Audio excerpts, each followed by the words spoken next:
Hello, everyone, and welcome to another edition of the High Roller Super Millions coverage over at GGPoker. This is, of course, a Twitch channel, GGPoker Official, and I welcome all of you. I'm Kevin McCoy, also known as Roland Ms, and as on always, or as by always, you guys know what I mean.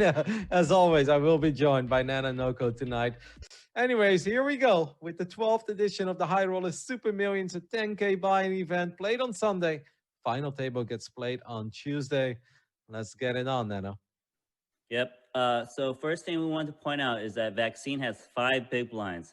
That might change the way certain people plays the hand, and you can see Happy Driss taking his ace jack aggressively. He's thinking, "Look, Jow, if you don't got a big hand, you can't really play back at me, even if you suspect something, right? Like, if Jow had like playing like pocket nines, I don't know if he calls or jam. He might just fold too, because when there's a guy with 5 big blinds, you got to be scared, and that was a very nice play from Happy Driss first Yeah. hand of this final table.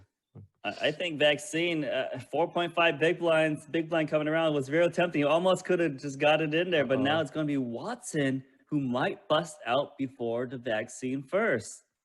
Or he might double up. I mean, he's not in terrible shape, right? Adrian Mateus could call, but it's actually hard to call here, I think, with sevens because there are still so many people behind you, no? Correct. It's a very tough spot. Man, he wishes he was like on the button or the small blind Yeah. or the big blind. It was so much easier. He does make the call, so I think Ramon would definitely get out here with the ace jack, and we're gonna have a coin flip. And this is where the vaccine is waving his flag for Adrian Mateus. He's like, hold! So far, sevens are still good. No additional outs. Now we've got additional outs. The jack is going to be good as well for Watson.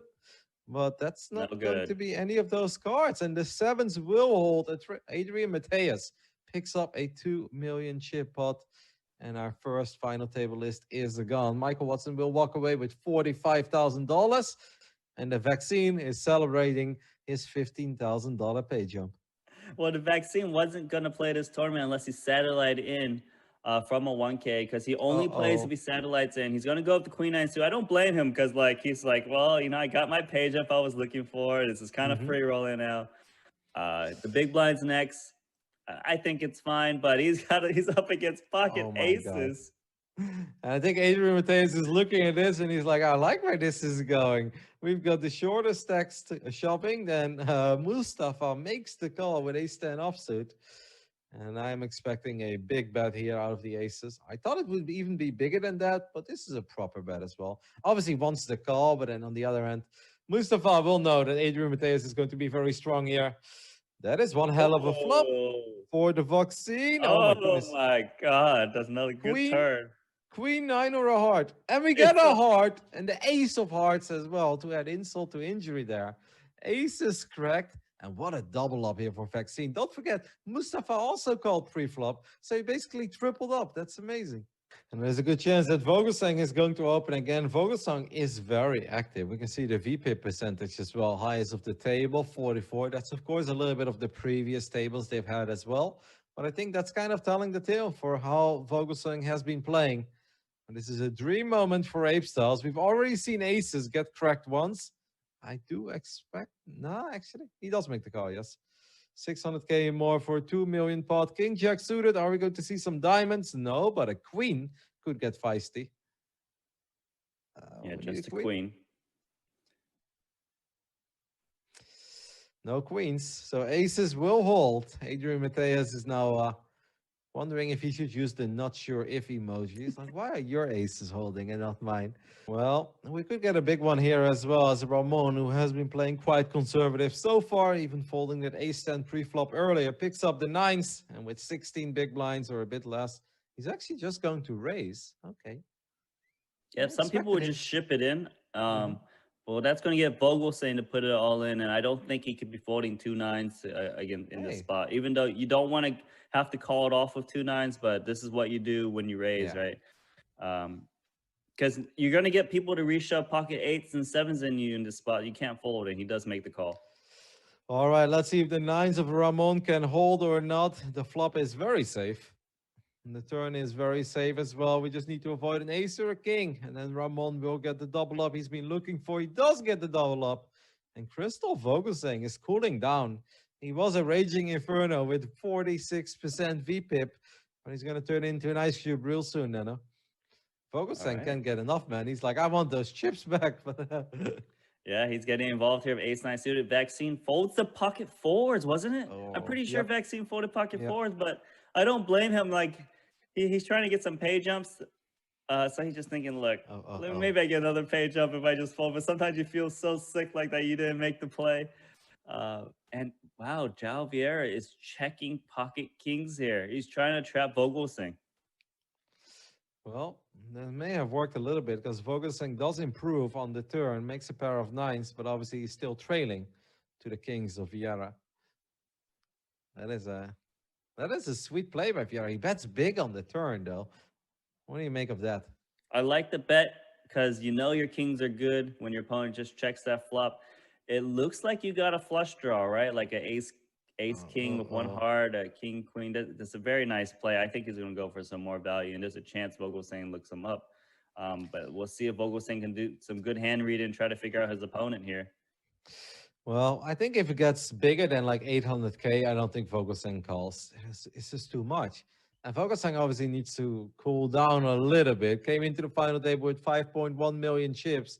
He's at 2.3 million at this point. 800K exactly. It's a sweet spot. Oh No, gosh. it's a disgusting spot. No, I hate to see it. If I'm focusing, I'm like, ah. It's like, ah, what if he just has ace?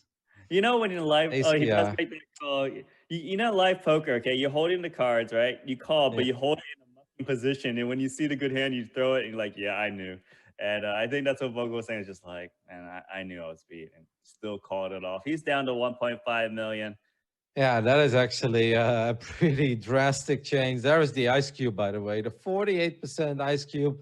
That looks like me at the pot limit Omaha tables, Nana. That's my standard right there.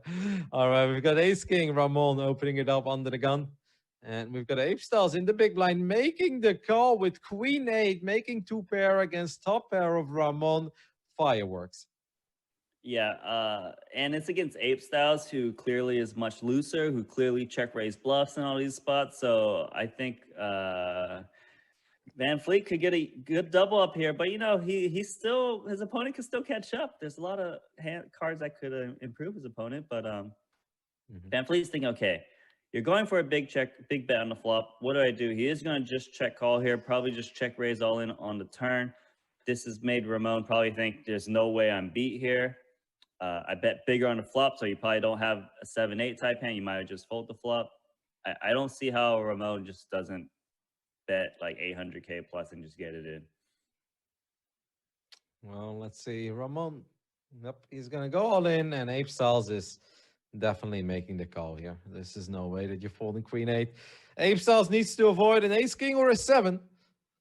And if he does that, he will double up. That's the ace, though. Oh, no. The dream is dead. The back-to-back champ dream is dead for Ape Styles, as he will be eliminated in 8th place. He will walk away with $60,000. What a brutal river.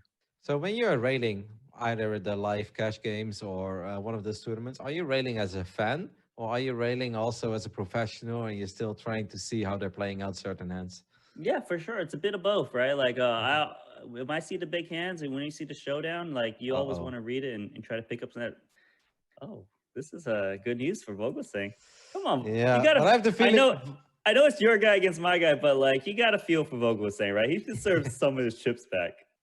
Mate, I have the feeling they're gonna chop this up, or even worse, and Mateus somehow wins, makes a full house. Now, if it's not your night, it's not your night. I've had one of those days last week, and I have the feeling that Vogelsang, even when he flops trip kings here, like the best he can do is chop, man. Oh my god! Like if it's not your night, it's not your night, Nano. It's not your night. It's not meant to be. Yeah, that's my bad, Vogelsang. I will never thought this is a Oh terrible run out. no, Oh that's no, good. it's not. No, that's It's a good. chop. Yeah, that's Oh a my chop, mate. god. It's back. He's back. Yeah. Vogelsang is back. Well, I was right in both ways. Okay, I was like, the best he can do is a chop, and he made the suck out with the chop. So well done here. Adrian Mateus probably gonna go all in, but try to get those extra chips. And he's like, Yeah. man, why did there have to be another 4? Why am I getting counterfeited like this? That's ridiculous. Vogelsang is going to look at this and he's just going to shake his head. It's like unbelievable. Now I need to be happy with the job while I flopped you dead pretty much. Someone's got it. These guys are got a very poor emoji game today. You know, these Yeah. guys are all serious. I guess they're playing 25Ks on the side, but they should be really using some emojis in that hand alone. Someone should be like, not sure if. You know, Nano, you do know where it comes from a little bit. It's that Roddy blessing. If I pick you at the beginning of the final table, these guys know it's going to be a good night. On the other end, you have Crystal Vogelsang getting picked by Nano Noko, and he drops from 57 bigs to 12 in like 35 minutes. I mean, The only guy can get right is Michael Adama. I'm yeah. always right on that guy. Give him 2 big blinds into his final table. I still pick him, and he still probably ships it. But you know, anyone else, it's a rough night. But you know that this is gonna be a rough hand, right? Like Jao Vieira's got ace king, probably just gonna 3-bet ship it in, possibly lose 3 million in chips. Against the under the gun open, though. I mean, obviously, I don't know if anybody folded any aces. I don't believe. Well, that went real quick. We are all in. Ace king against kings. Will there be an ace? No, maybe a backdoor straight draw, 3 or a 5. Nope. An ace and an ace only for Vieira. Otherwise, he's losing a massive pot, and he will lose a massive pot. Happy Driss, man.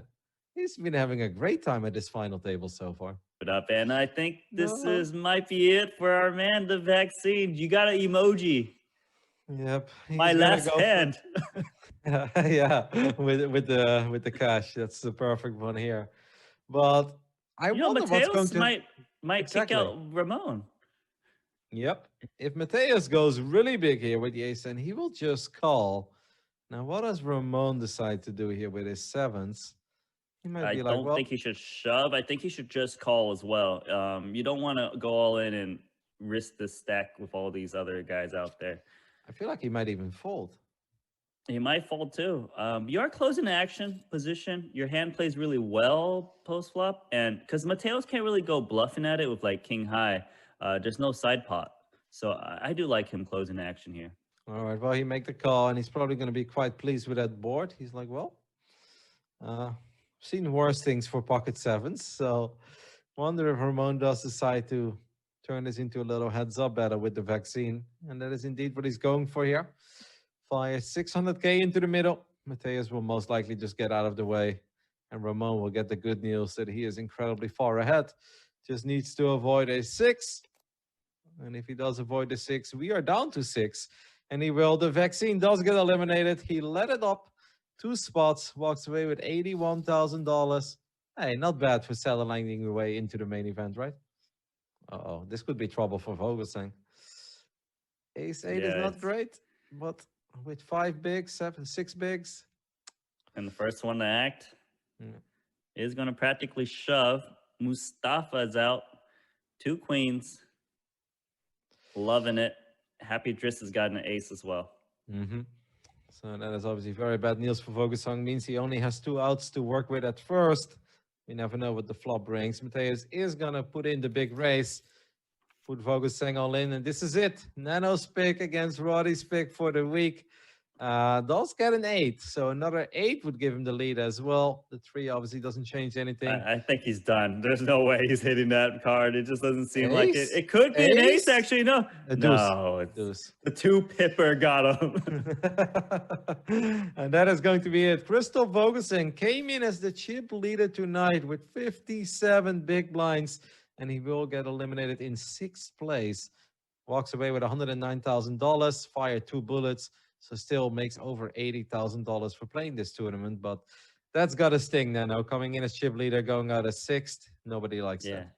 Yeah, last time he came in chip leader, got 3rd, chip leader to 6th. It's not very good for him. And, you know, he plays really good. I'm just never picking Christoph Vogelsang again. You come in chip leader again, I'm not picking you, Christoph, and you probably ship it the second I don't pick you. Blinds are up, so these short stacks are getting shorter, but it's Happy Driss and Mustafa. Oh, but also Zhao's got ace-6.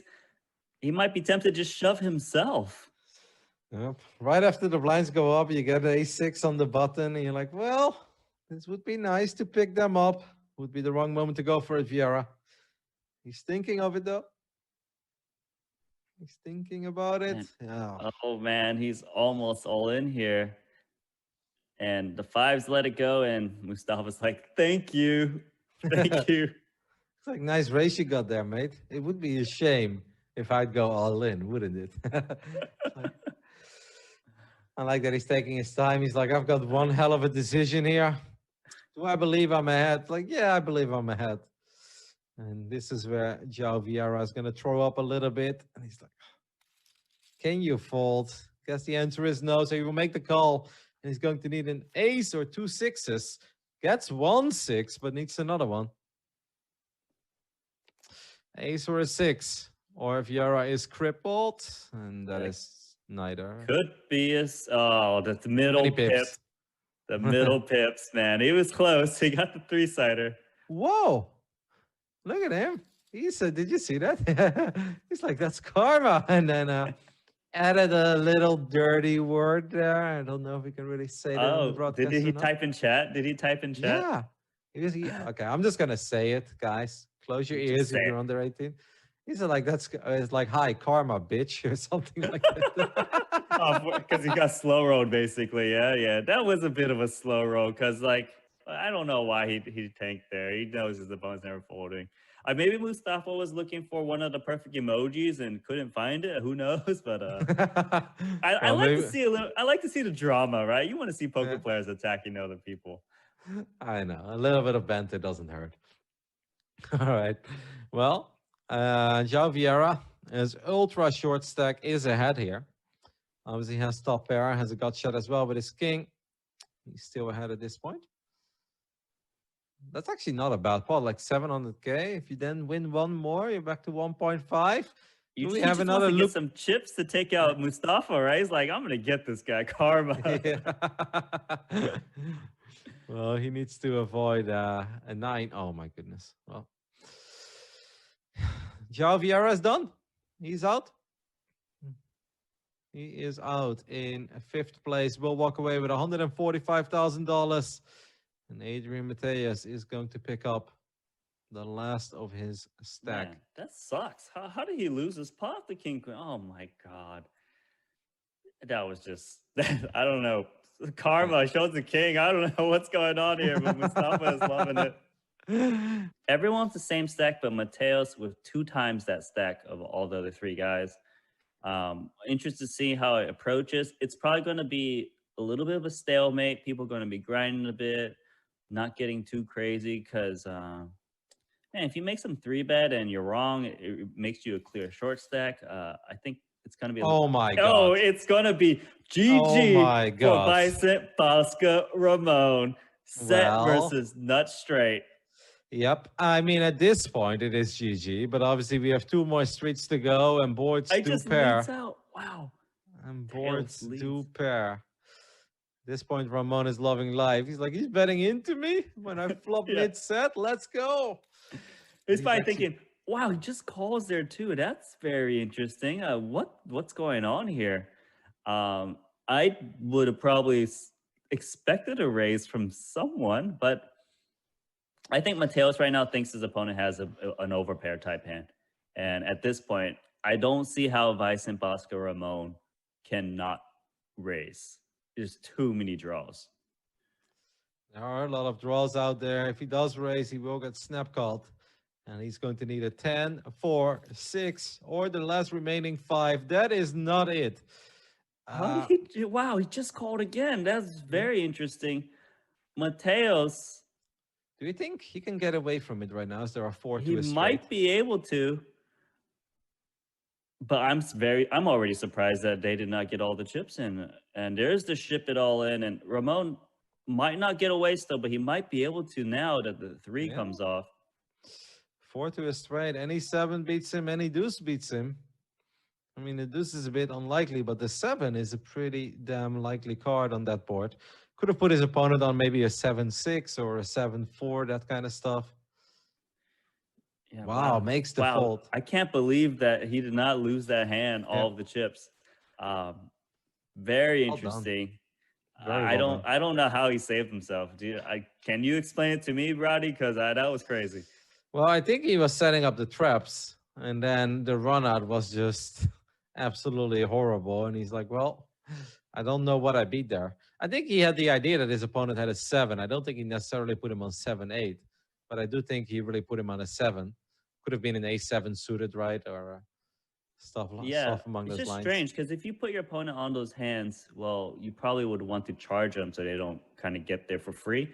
Because it was just very weird. Maybe he was just thinking, look, I don't want to bust before the other guys, and maybe I can save myself here and there if the bad runs out comes out. I don't know. It was just very strange to me, but he has taken some passive lines in some spots and aggressive lines in some other spots, and he's a very creative player.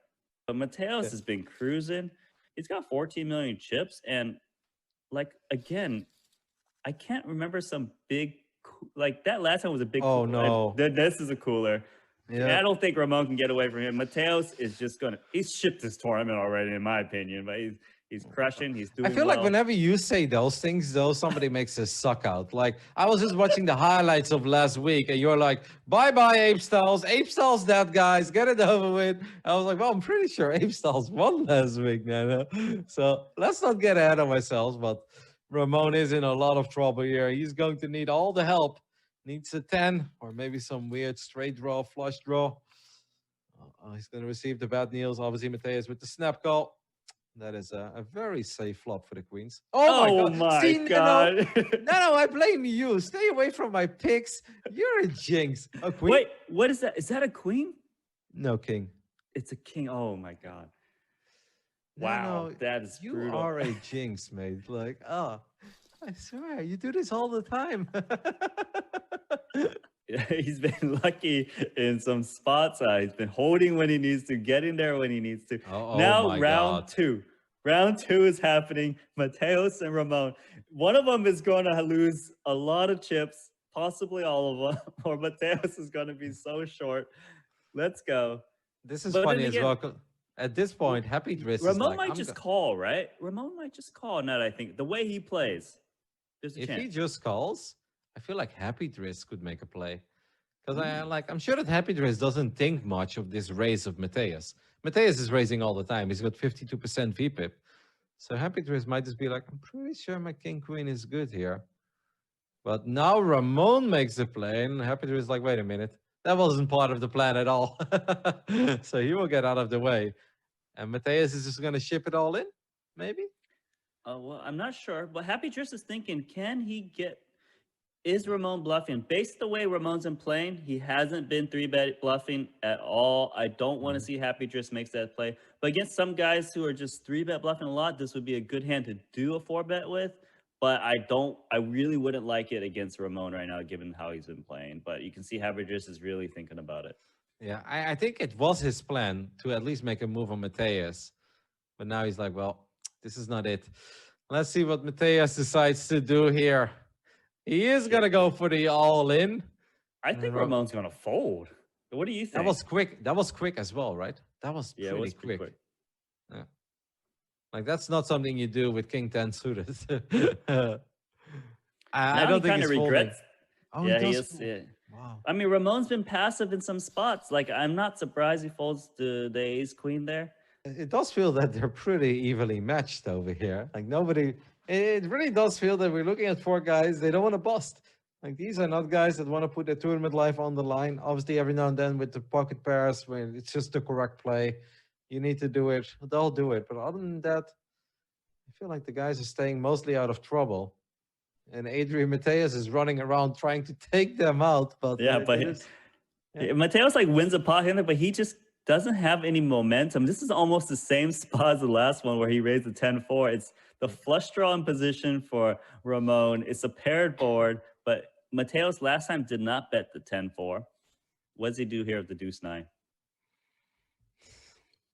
It's tough, right? You look at this board, you look at your hand, you're like, well, I mean, my cards don't always matter. And let's just assume that they don't matter this time. He is going to fire a bet.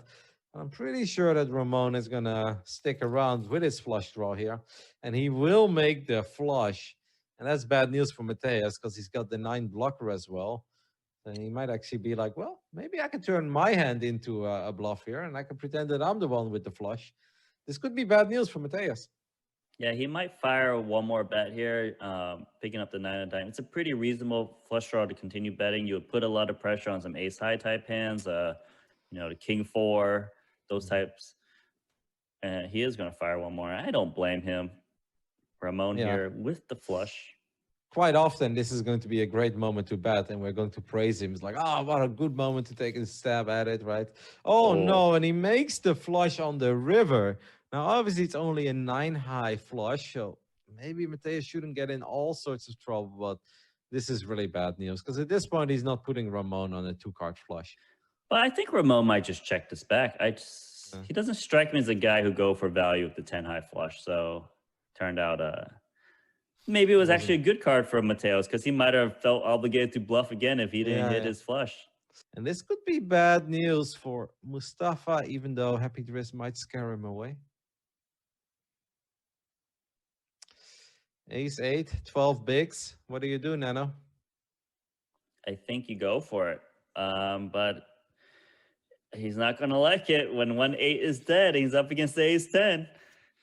Yep, this is really bad news for Mustafa. He needs, He's gone. He's gone. There's no jack or 7. It's not coming. A jack or a 7, but this time it is indeed not coming. Happy Driss will pick up a monster pot and is our new chip leader. Now, this could be something, though. The pocket 5s against ace king suited. But Ramon is good in not losing too many chips in these kinds of hands. That's the thing. A lot of guys will probably just 3-bet ship this one. 4-bet jam, right? Because Mateo's probably going to 3-bet.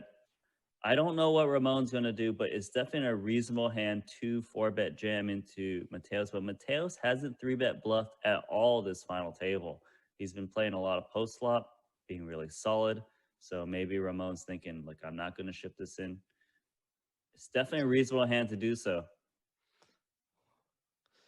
I mean, I know he's rich right now, so you can say he will call. And he does make the call. And the 5s are still good. That's obviously a pretty decent flop for 5s as well. But if Ramon had like 8 million, I wouldn't be surprised at all if he even folds there with the way that he's just been playing. Yep. But he is going to take a post flop spot, and kind of tricky because you don't really expect it. But Adrian now, ace king, might fire out like 800K. He is going to bet about 800, 900.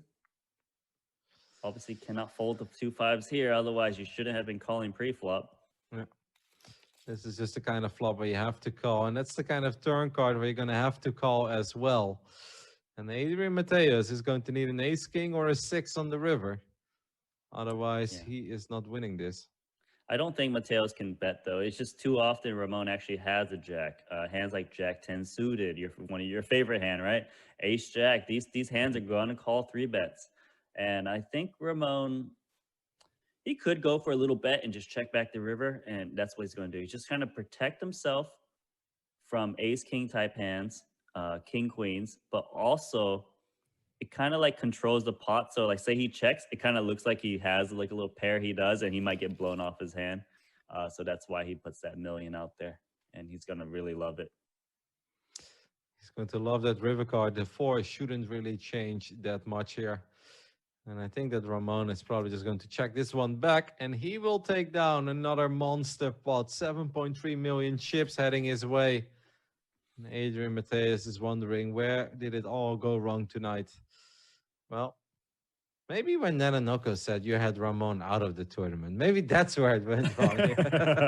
And it's it, right? Mateos is gonna shove.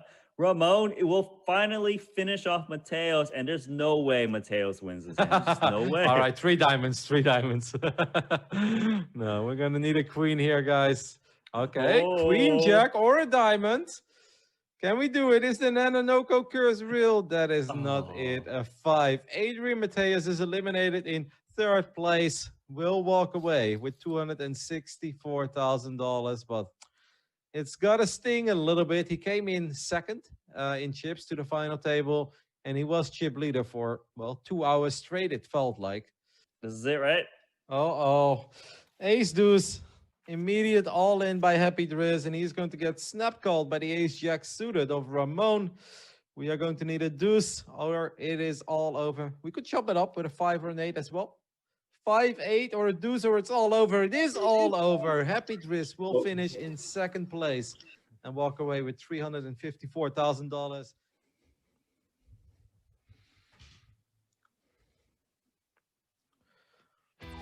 Hello and welcome everybody to the pre-show of another edition of the High Roller Super Millions, where I am, of course, your host, Kevin McCoy, also known as Rotterdam in the world of StarCraft 2. And as always, I am joined by Nano Noko.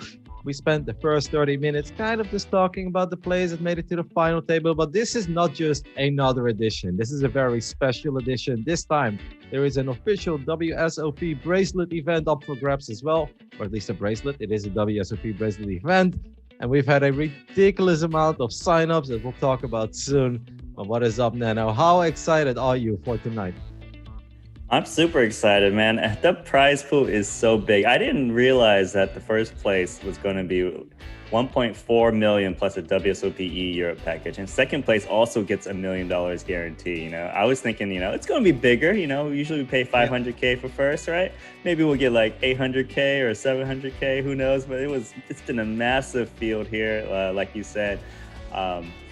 We got a lot of new names, of course, going into this final table because there's so many new entries, people bracelet hunting. I was hoping we get one of those names we usually see, but we did not get any names. Everyone's going to be new here at this final table, but it's going to be exciting. We're playing for a lot of money, and I'm just excited to see like some crazy bluffs or some big call downs, whatever it is. Yeah, the fun thing is that at least the pre-show becomes really excited for us because we can actually cover some new players as well, and we get to see how they played some of their hands on their way to this final table, which we haven't done yet of any of these guys because we've got 9 new final table lists. I'm with you. I expected this one to be big. We already kind of touched upon this last Tuesday, right? We're like, next week is going to be big, guys. It's definitely going to be the biggest we've had so far. I was like, I don't know, maybe 400, 500, 600 signups. And I was following it live on Sunday because I was actually playing a lot of poker myself as well on Sunday. And I keep at this lobby and I look at this lobby. It's like, wow, 650. I was like, it's like 2 hours to go. I was like 750, 850. I was like, this can actually get to 900. Well, it stopped at 899 signups, which obviously makes for a massive prize pool like Nano just touched upon already. It's going to be awesome. I actually, I spent my Sunday evening having Elky's table open. Elky was playing as well. And he actually had a great start, right? Like he got up to 4 times buy or starting stack. But then he had a couple of tough hands, and in the end, he fell short, which was really sad because I would have been so hyped to see Elky make another appearance at this final table. But what an insane event it is this time. I've been looking forward to it since yesterday morning. You know, I obviously eventually had to go to bed on Sunday. And I was like, all right. Yeah, eventually. It was like 2 a.m. And I was like, well, this is it. I busted in my last tournament myself. Pocket fours, by the way. Can you believe it, Nano? They always make sets against me. I made some videos for you as well on one of my streams. Anyway, guys, we're excited, as you can see. I'd say let's not wait any longer. Obviously, the tournament starts in 27 minutes. We always spend 30 minutes just kind of talking about the players and just see how they got here. Let's get it on. But what about that? You've been railing a bit, you know? Like, of course, GGPoker has been pretty exciting.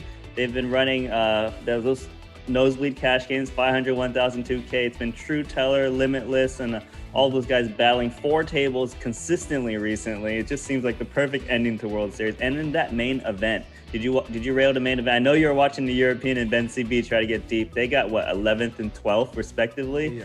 And but it was super exciting. Of course, they played what, 3.6 million up top.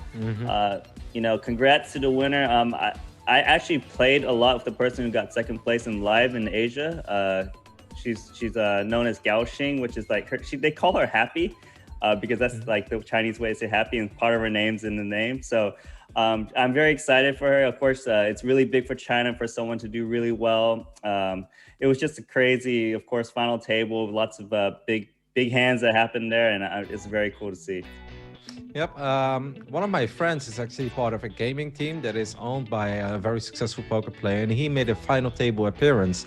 I think he finished in 7th place, one of the Austrian guys. So he was very pumped up as well. And he's like, hey, are you watching this? And I was like, there's only so many things I can watch right now. I did keep an eye on European and then CBM, and they got eliminated. I was like, well, has a lot of other very fun things to cover right now. So it's kind of it's been busy, man. It's been non-stop poker. I think I had my longest poker stream ever myself. I played for over 12 hours, and it was really cool because I played in one of the Beat the Pros events, you know, like Daniel Negreanu was playing in that as well, and Brad Owen, Andrew Nemi. But the guys in that event, they were so kind. A couple of people were like, hey man, I love the shows that you do with Nanonoko. It's really fun to see. And I was like, oh, that's so cool. Now give me your chips. But nobody gave me any chips. Oh yeah, of course. But it's been a crazy week. All right, let's not wait any longer. We've got 25 minutes to cover the 9 guys that made it to the final table of this edition of the High Roller Super Millions played over at GGPoker. Let's take a look at our first player, who I believe is an Indian player, as he comes in as the chip leader with over 50 big blinds, I believe it is. And actually, this guy got second place as well in the WSOP number 63, the $500 mini main. I played that one as well. I don't know if he took my chips, but what a run, what a summer he's been having, Nano. Yeah, I don't know this player, Suraj Mishra, but I mean, getting second place gets you a little salty, right, in the $500 mini main, but you don't, usually you step it up, right? Maybe in the 1K or the 2K tournament coming up. No, it's just straight up into the 10K Super Millions, chip leading it, can top that performance of 586K to win second place. I'm excited for this player. You know, if you look at the GGPoker results, this player does normally only plays $300, $500 tournaments. My guess is that this player wouldn't actually enter this tournament if they hadn't done well in the mini main. But because of that, just kind of like, you know, let's try it out. So this should be exciting. Chip leader for India. You know, we've had an Indian player win a tournament before on the 10K Super Millions. There's research. So it'll be cool to see if someone can outperform today. I love that you said getting second leaves you a little salty. The man turned $500 into more than $500,000. I really don't think there is much to be salty about there. That's just an absolutely amazing run. And I think if you normally play $200, $300 tournaments, then you play a $500 one and you turn it into $500,000. I think he's on cloud 9. I think he's been on cloud 9 ever since he took second in the mini main, but it might just get even better. Let's take a look at one of the hands that Mishra had on his journey to the final table, where he comes in as chip leader. Aces never fail to deliver. Nano, what do you make of this hand? Well, you can see in this hand that Suraj actually flats the pocket aces, right? Like some people, you know, they're playing a big tournament. They don't flat pocket ace. They just like always re-raise because, you know, it's a 10K buy-in. They don't normally play this big, but, you know, it's slow played against the raise and got all try to go for some value, it looks like here.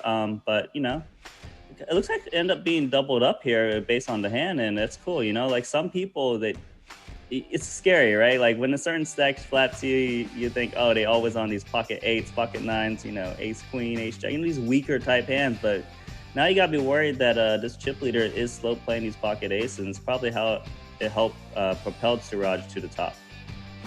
Well, Suraj comes in with 52 big blinds, and is obviously just trying to continue the absolutely magical summer that he's been having so far. There's been a couple of stories of people just satelliting into these events. We've seen it at the High Roller Super Millions, of course, before, but also with just all the official WSOP events. It's really cool to see. And I think it's already safe to say that this is a life-changing summer for him, but it can get even better tonight. Let's take a look at our second player that's made it to the final table, who I believe is the only player at this final table that actually sold some of his action. As you guys know, there is, of course, a staking future in GG. It's very easy to find. Just take a look at the lobby and the players that have signed up, and then on the left side, it will show you who's selling action or not. When I was playing the 1K bounty event, I was like, you know what? Let's see if people are interested in my action. Sold 50% of it within like 2 minutes. I was like, I have no idea why you guys believe in me that much, but I love it and I'm going to do my best. Unfortunately, 0 bounties, and I busted like 50 spots before the money. I thought I had a good run. It was kind of exciting. I hope they had fun out of it. Yeah, Couch Potato. What can you tell us about Couch Potato? Sylvain Loosely from France. 4th place in the 2013 main event for 2.8 million. And ever since then has done really well. I kind of one of the more quiet players from France. Like this player just consistently crushes, but we don't really talk about him too much because maybe he gets overshadowed by all the other great French players out there, like Elke and things like that. But Sylvain Loosely is very, very good. You don't usually think about him when you think, oh, best MTT players, but he really is really good and consistently does well. As you can see, he also has another $1 million score in Barcelona. I mean, selling 30%, yeah, it's a 1.25 markup, but that is some pretty good return right now, coming in second place. Good luck to him. I think this guy, of course, he's been salty since 2013, since he got fourth in that main event. But he can do really well here and ship this bracelet possibly. No, really comes in with that winning spirit. If you're not winning it, then you have something to be salty about. Well, I would love to have some of these runs. Let me just go there. I love his hand as well. Let's take a look at one of the hands that Sylvain Loosely had, because I made videos for you while I was streaming the Pocket Fours, man. They always flop sets. You made fun of me last week, but it's been an ongoing story for the entire week. I set myself up for it, and here we have it as well. Sylvain Loosely, he knew, but this is a really gnarly scenario, right? Because it's set over set on such a board. I mean, it's great for him, but what do you really do if you're, the other guy with the pocket threes? Well, you punch the monitor screen or use some snap cam or, the emoji is so sick, right? Like, fours do always flop sets, as you say, and you can see in this hand, it flops really well because it gets maximum value. I think the main takeaway from this hand is you can see this Sylvain Loosely actually raises all in on the flop. Some people, when they flop a set on these kind of boards, they kind of just call or check raise and try to slow play a bit. But sometimes when you know your opponent's a big hand, when they go for a big check raise, you might as well just get it in now because you don't want some bad card to roll off that might kill your action. Well, Sylvain comes into the final table with 39 big blinds, so 13 less than the chip leader, but that's obviously more than enough to make plenty of play happen. And I'm excited to see how a final table list of the WSOP main event all these years ago has perhaps evolved his game, and see how he does tonight. I think it's going to be fun to keep an eye on him. Let's take a look at our next player. Couch Potato, by the way, did have one rebuy, and so did this man. Victor Ustimo did have a rebuy as well. A mid-stakes grinder, apparently, plays under the name Justice over at GGPoker.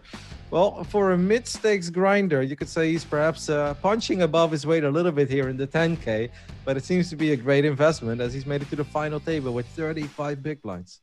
Yeah, for Victor Ustimo, I'm not sure I'll say his last name too well, but, regardless, another player who doesn't normally play these big high rollers. This is going to be very exciting because we're playing for so much more money than they're used to, right? Like, I bet you this guy's already cashed for almost his biggest career highlight ever, just for 9th place minimum, but he's coming in 3rd place.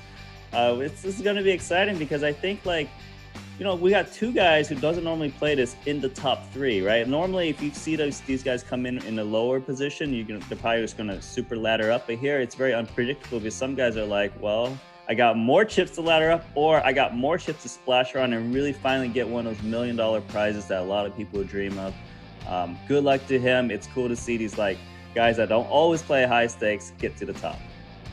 Indeed. Let's take a look at his hand, and I know that you like these kinds of hands because the lovely folks over at GGPoker selected one of the hands where he did not actually take the pot down. Played his pocket nines, but a very gnarly card on the turn. And at least it went check on the river. But what stands out for you if you take a look at his hand history? Yeah, I would say the turn is not a standard play. A lot of guys, when they see that ace come and, of course they don't have the ace, they just kind of just check it back, tries to show down the hand. But Justice here actually still continues to value bet, probably against those king-queen offsuits, queen-jack offsuits, those, who knows, those 8-9 offsuits, those types of hands. So, it's a player that normally plays mid-stakes. Is this a standard bet on a turn? I don't really think so. So it's going to be interesting to see how this player's approach goes into the final table, because I think, of course, we got some big profile names coming up on this final table list that might read hands differently to how a normal high-stakes player would play. And then, they might be playing against hands that usually play mid-stakes and get a bit confused, and it could be in their favor or the disadvantage. And that's the thing. It could be a little bit of a wild final table because of these types of hands where you don't normally see someone bet 2 9s on this board. It could be because he's holding the 9 of hearts, right? And indeed, he's exactly worried about some of those king-queen hands when there is like 1 heart in those hands as well. And he's maybe specifically targeting that kind of stuff. And maybe he also felt he's like, well, if I check on the turn, I do seem really afraid of that ace. And I'm going to make it very easy for my opponent to bet on the river and get me off the hand if that card is scary as well. You know, I look at his hand. I don't mind the bet on the turn, even though it may not be 100% standard. I think it makes sense. Unfortunately for Justice, it didn't work out. But the good news is that he did make it to the final table with 35 big blinds, so plenty of play for him as well. Let's take a look at our next player. Someone with a very easy name, at least. Christopher Crock. How familiar are you with Christopher Crock? A Canadian crusher is what his bio says. He is very good. When I was playing a lot of mid stakes and my high stakes, Christopher Crook was playing it as well. Known as Apotheosis, I always thought he was one of the best regs.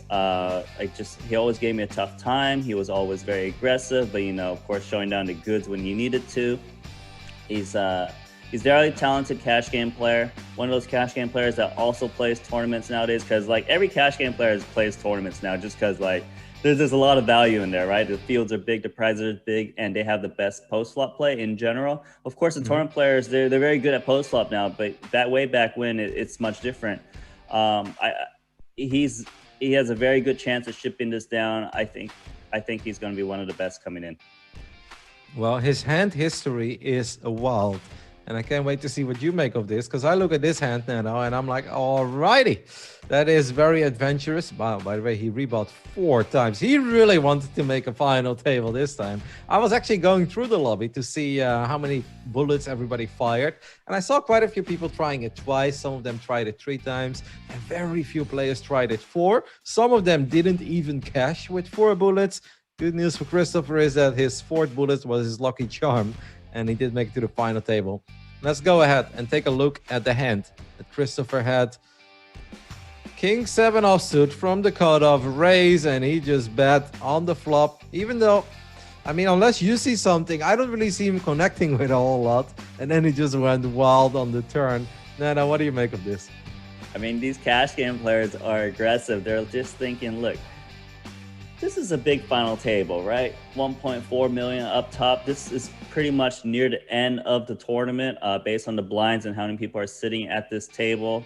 It's just, Sylvain Loosely is the player in question that got barreled into. And I think he just wanted to put the pressure on Sylvain Loosely, just like, I know you understand ICM. I know you understand these chips are very important. So I'm just going to bet huge, and you're just gonna fold everything that isn't like trips or like pretty much just trips, right? Like an ace-4 type. And if you had like 9-8, pocket 5s, pocket 6s, you're just gonna be like fold, because there's a lot of there's a guy here of 1 million chips at the table that's probably gonna bust before we reach that final table.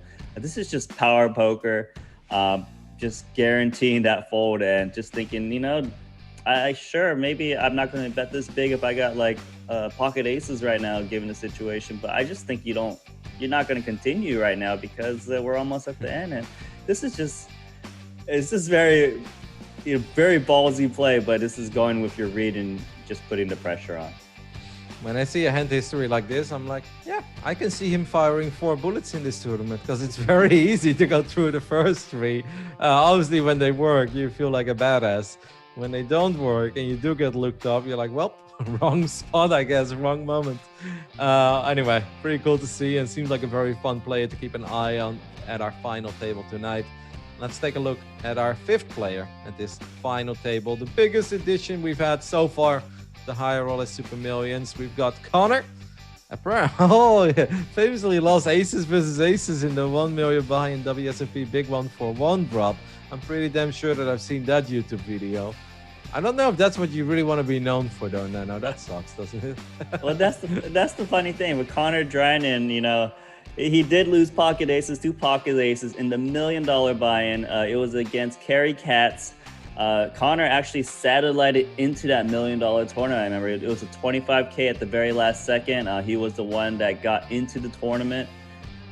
Satelliting in, and it's very unfortunate, because they weren't in the money yet, and You know, like they get in pocket aces. I remember the hand where a lot, you know, everyone's all chatty at the table when cards get showdown, and they're just like, oh, you know, let's see some hearts, let's see some paint, you know, just see some blood, right? And then, you know, the flop became runner, heart, and it's just so sick for Connor because, you know, those situations don't happen too often, right? Pocket aces, but also doesn't happen too much when you get runner flush, and it doesn't happen that much when it's a $1 million buy-in as well. I love Connor though.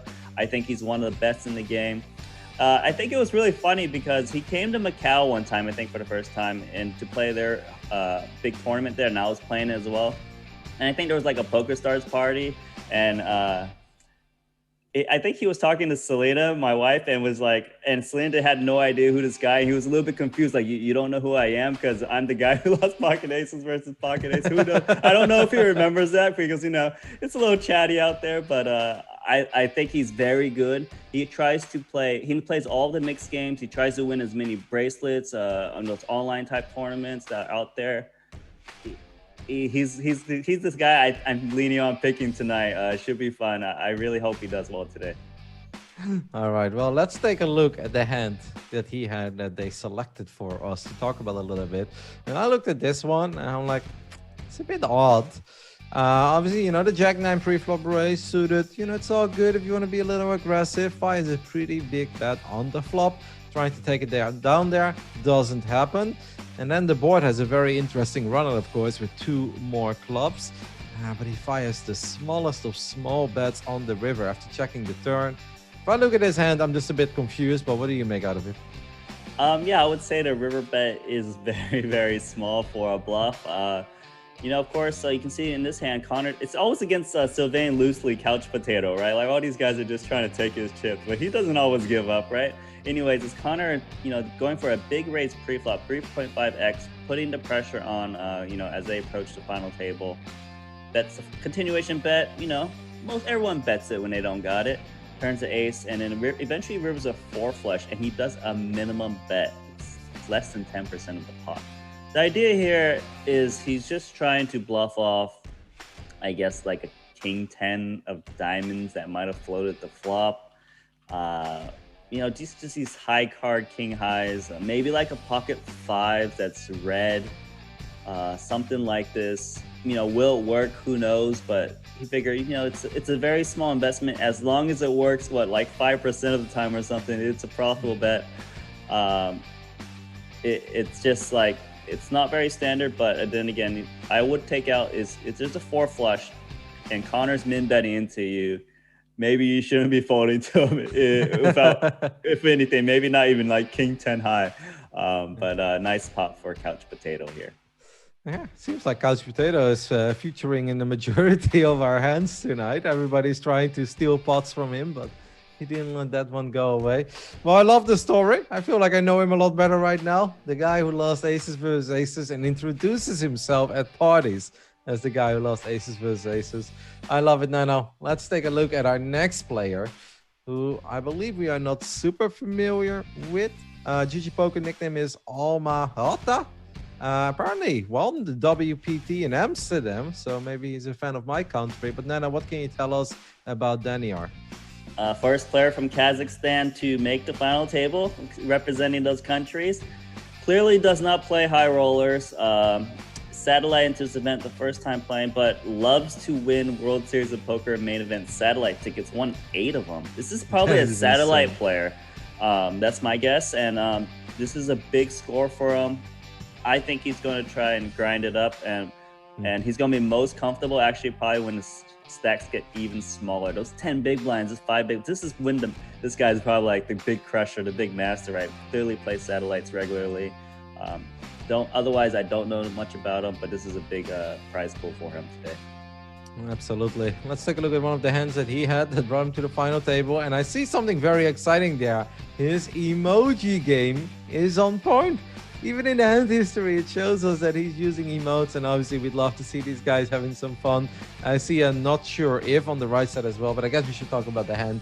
King 4, made a pair of 4s on the flop, check bet, gets called, continues betting on the turn because he loves his pair of 4s. But what do you make of it? That's a huge bet, right? It's almost a pot-sized bet. Just trying to just take it down, bully their opponent off of a 9x type hand, maybe some pocket sixes. Can easily get a lot of better hands to fold here because they got to be afraid of that river bet to come. And, you know, this is very deep in the tournament. The big blind's already 200,000. This is probably final 2 tables is my guess. I mean, you know, maybe this person knows how to play the big stack too, because, you know, clearly this is some muscle poker player from, and, you know, if you look at the hand history, the timing of the emoji looks like it was before Malira Razavi actually folded the river. So if this person emojis during mid hand, this is going to be pretty fun to watch because, like, you know, it's like, oh, please fold, you know. I think that's the thank you one as well. The thank you. All right. Thank you. Yeah.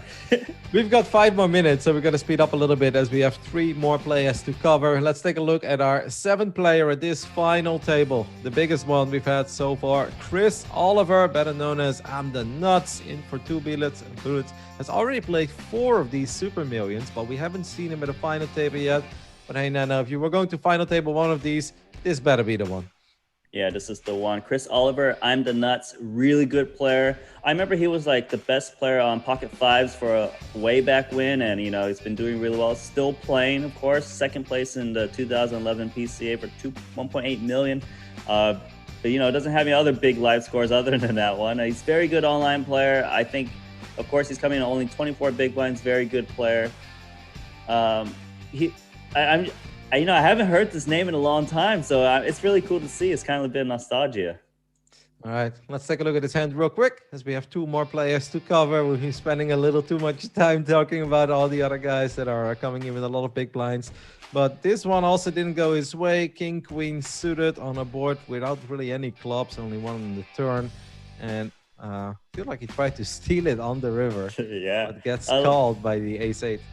Yeah, it looks like here he floated the flop out of position from the blind, king, queen. Not even a backdoor flush draw. You know, sometimes you just think you could win it. But, you know, Scott Seaver still called him with that river pair of 8s. And it's just a hand from the very beginning of the tournament. So we'll see how he plays today here at the final table.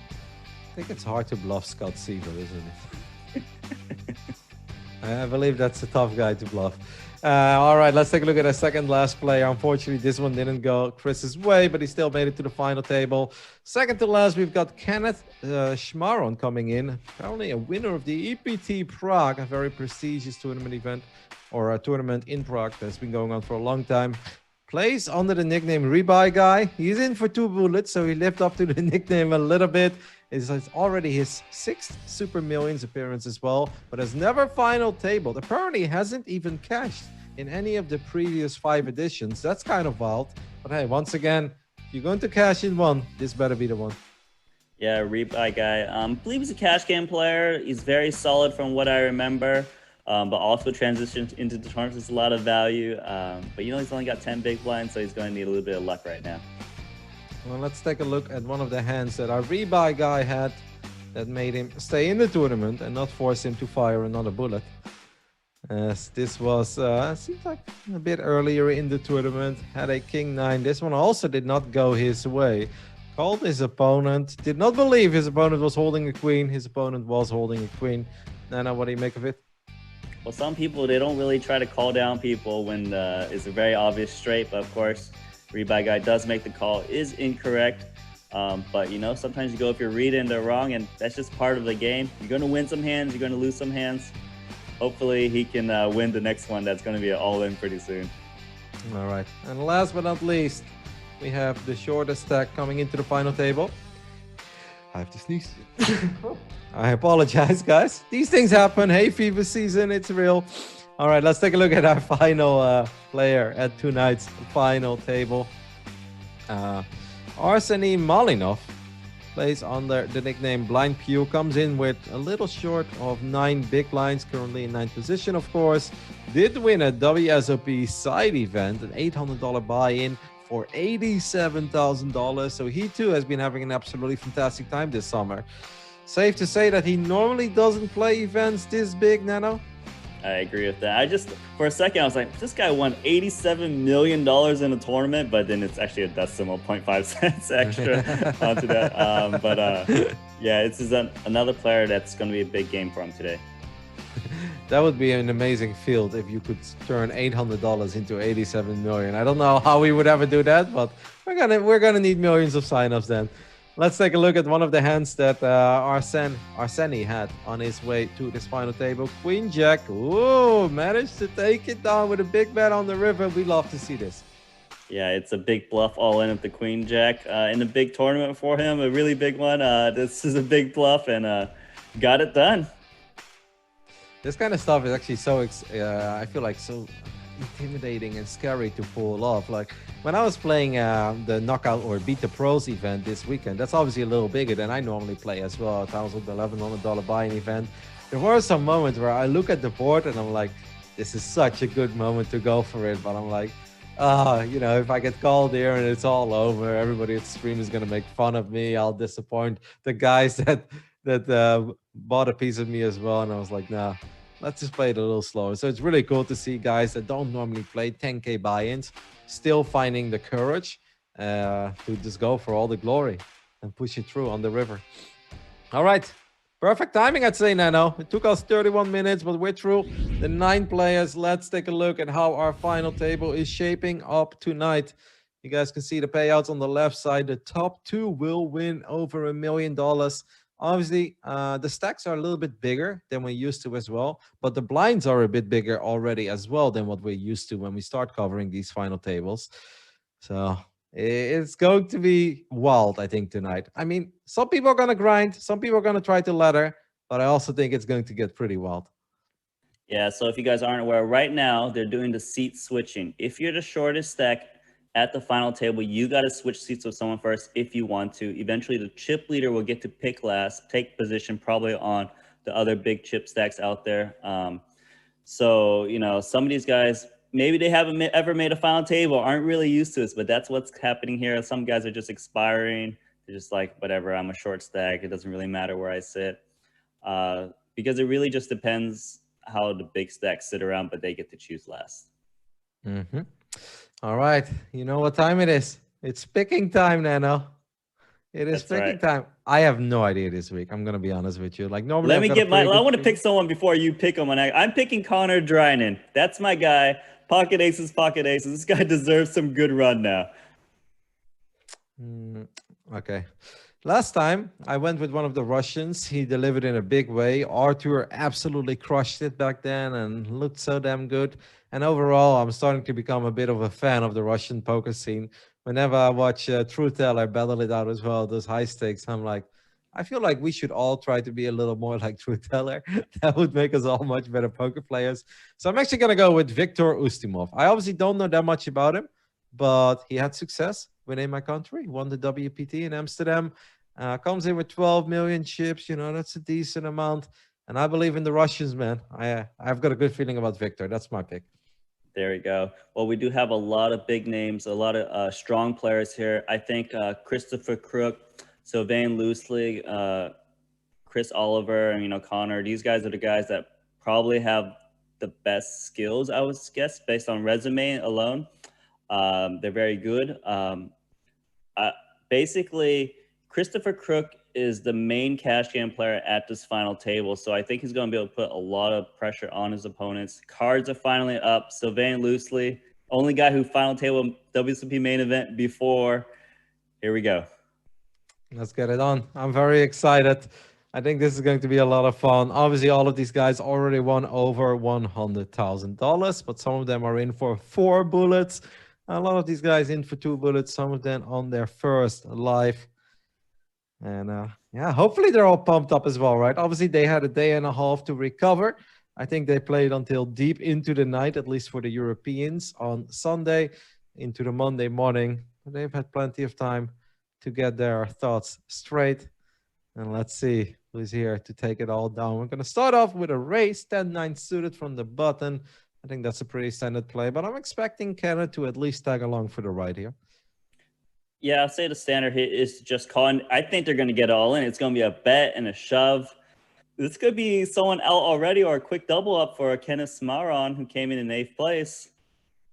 Yeah, monster flop for Christopher, right? Obviously the flush draw, but picks up the gut shot as well. And 8 is going to give him the nut straight. And he's definitely going to continue betting. And will Kenneth just call, or is he going to go all in? He will go all in. The quick, immediate call by Christopher. First hand, tournament live on the line. Needs to avoid a diamond. That is not it. First hand, Nano. You had a day and a half to be like, I made it to the final table. And in the very first hand, we are losing the shortest stack. I mean, that's just a setup, though. Well, second shortest stack, actually. Yeah, he waited a day, right? Another day to play that, and all that time he was probably like super excited. It's like, okay, let's get one nice double up. Here we go. Literally the first hand out. 110K for Kenneth Shmaron. He needed some luck, didn't get it. Just too bad. But what do you do? What do you do there? Like, there's nothing you can do. You can't get away from that. Yeah, you could just not show up on time, maybe just blind out, right? Yeah, you can miss the hand. That would keep you alive. Or do you think there is a chance that if he shoves pre-flop, then he gets Christopher to fold? I mean, that's obviously way too much, right? 3 million to call with 10-9. But I mean, do you really want to be shoving Queen Jack in your first hand after waiting for a day and a half? Yeah, I don't think that was happening. You know, it's just like you're so short.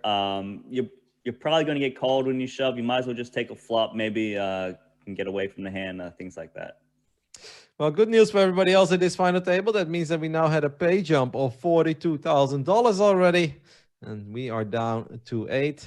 Chris Oliver opening up under the gun with pocket nines. And he's going to get it through. I think you're always a little happy when you get it through with nines. When you're opening under the gun, you're like, the last thing I want to see is 3-bet, 4-bet, or call 3-bet, because what do you do then? I think that's the best result there for Chris Oliver. Yeah, I agree with you. So in this situation, looks like Christopher Crook is, feeling pretty good. Gonna just open up the king queen. Suraj in position, Jack 10 suited. This is the chip leader of the tournament. We don't know much about this player. Doesn't normally play this big. But I want to tell you that there's a guy with only 6 big blind, Arsene Malinov. So in general, you should see the mid stacks play pretty tight right now.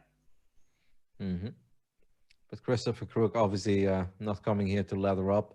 It's like, if I've got 14 million chips, I'm going to open a little wider as well. Sylvain Loosely, couch potato. We saw him being featured in quite a few of the hands of the other guys that made it to this final table. Let's see what he decides to do with the ace-9 suited. Yeah, he's you going can to 3-bet. Yeah, at first you saw Suraj took a long time to Jack 10 suited, but Sylvain is going to be aggressive here. I told you he's still salty from 2013, getting that 4th place finish. I mean, it gets it done. Sylvain putting the pressure on the guy who probably wants to put pressure on everyone else. Very well done. Yep. Analyzing that immediately as well. There's a good chance if that's another player that didn't just pick up a 3 million chip pot and doesn't have the same image as Christopher, that he doesn't play the ace-9 suited the same way.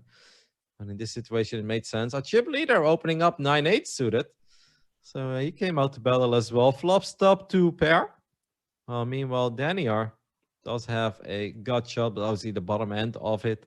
Don't really want to get too carried away here, because even if there is a 7, there is a chance you're drawing that. These are not the flops you look for with 6-5. Agree. You don't want to be chasing inside straight draws, especially when you don't have the backdoor flush draw. But the main point is there's a guy with 2.3 million chips out there. You don't want to accidentally make a second best hand. So you can see the quick fold. Something I've learned the hard way in Omaha. Never want to make the second best hand in Omaha. That's but you always do, right? You always flop like bottom 2 pair or like second nut flush draw, but always dead to the nut flush. When I flop a king high flush 3-way, I was like, I've got a bluff catcher. Okay, that's what I've got in Omaha at that point, because you know that it gets wild. Now this hand is getting a little feisty. Look at Daniel. He's not afraid. Wow, that's such a big shot. Well, I mean, it's a pretty big shove. Yeah, but Daniel doesn't normally play this big 1-8 5K satellite. Normally a satellite player based on the profile, but you can see he's very comfortable with those 20 big blinds and lower. Yeah, he's got the emoji game here. But because Arsene is so short, some people of the ace jacks like, this is a big pay jump. Maybe I just let it go, but very well done taking it down here. Looks like Sylvain, Loosely, and Arsene are going to go to war here. This is dicey coming up. Yep, and that's definitely not the hand that Sylvain is hoping he's up against, right? He's going My to last use the hand. my last hand. I don't know if this is your last hand, mate. With 12 million chips, with 13 million chips. That's definitely not the flop he's looking for either. He's down to 2 outs. That is not one of them. Probably looked a little hopeful. No, I don't need that. We need a jack. That's Safe. not a diamond. But that's obviously not a jack. We count pips, no paint. And that means that the shortest stack at the table will double up. Still pretty damn short, though. 5.3 million.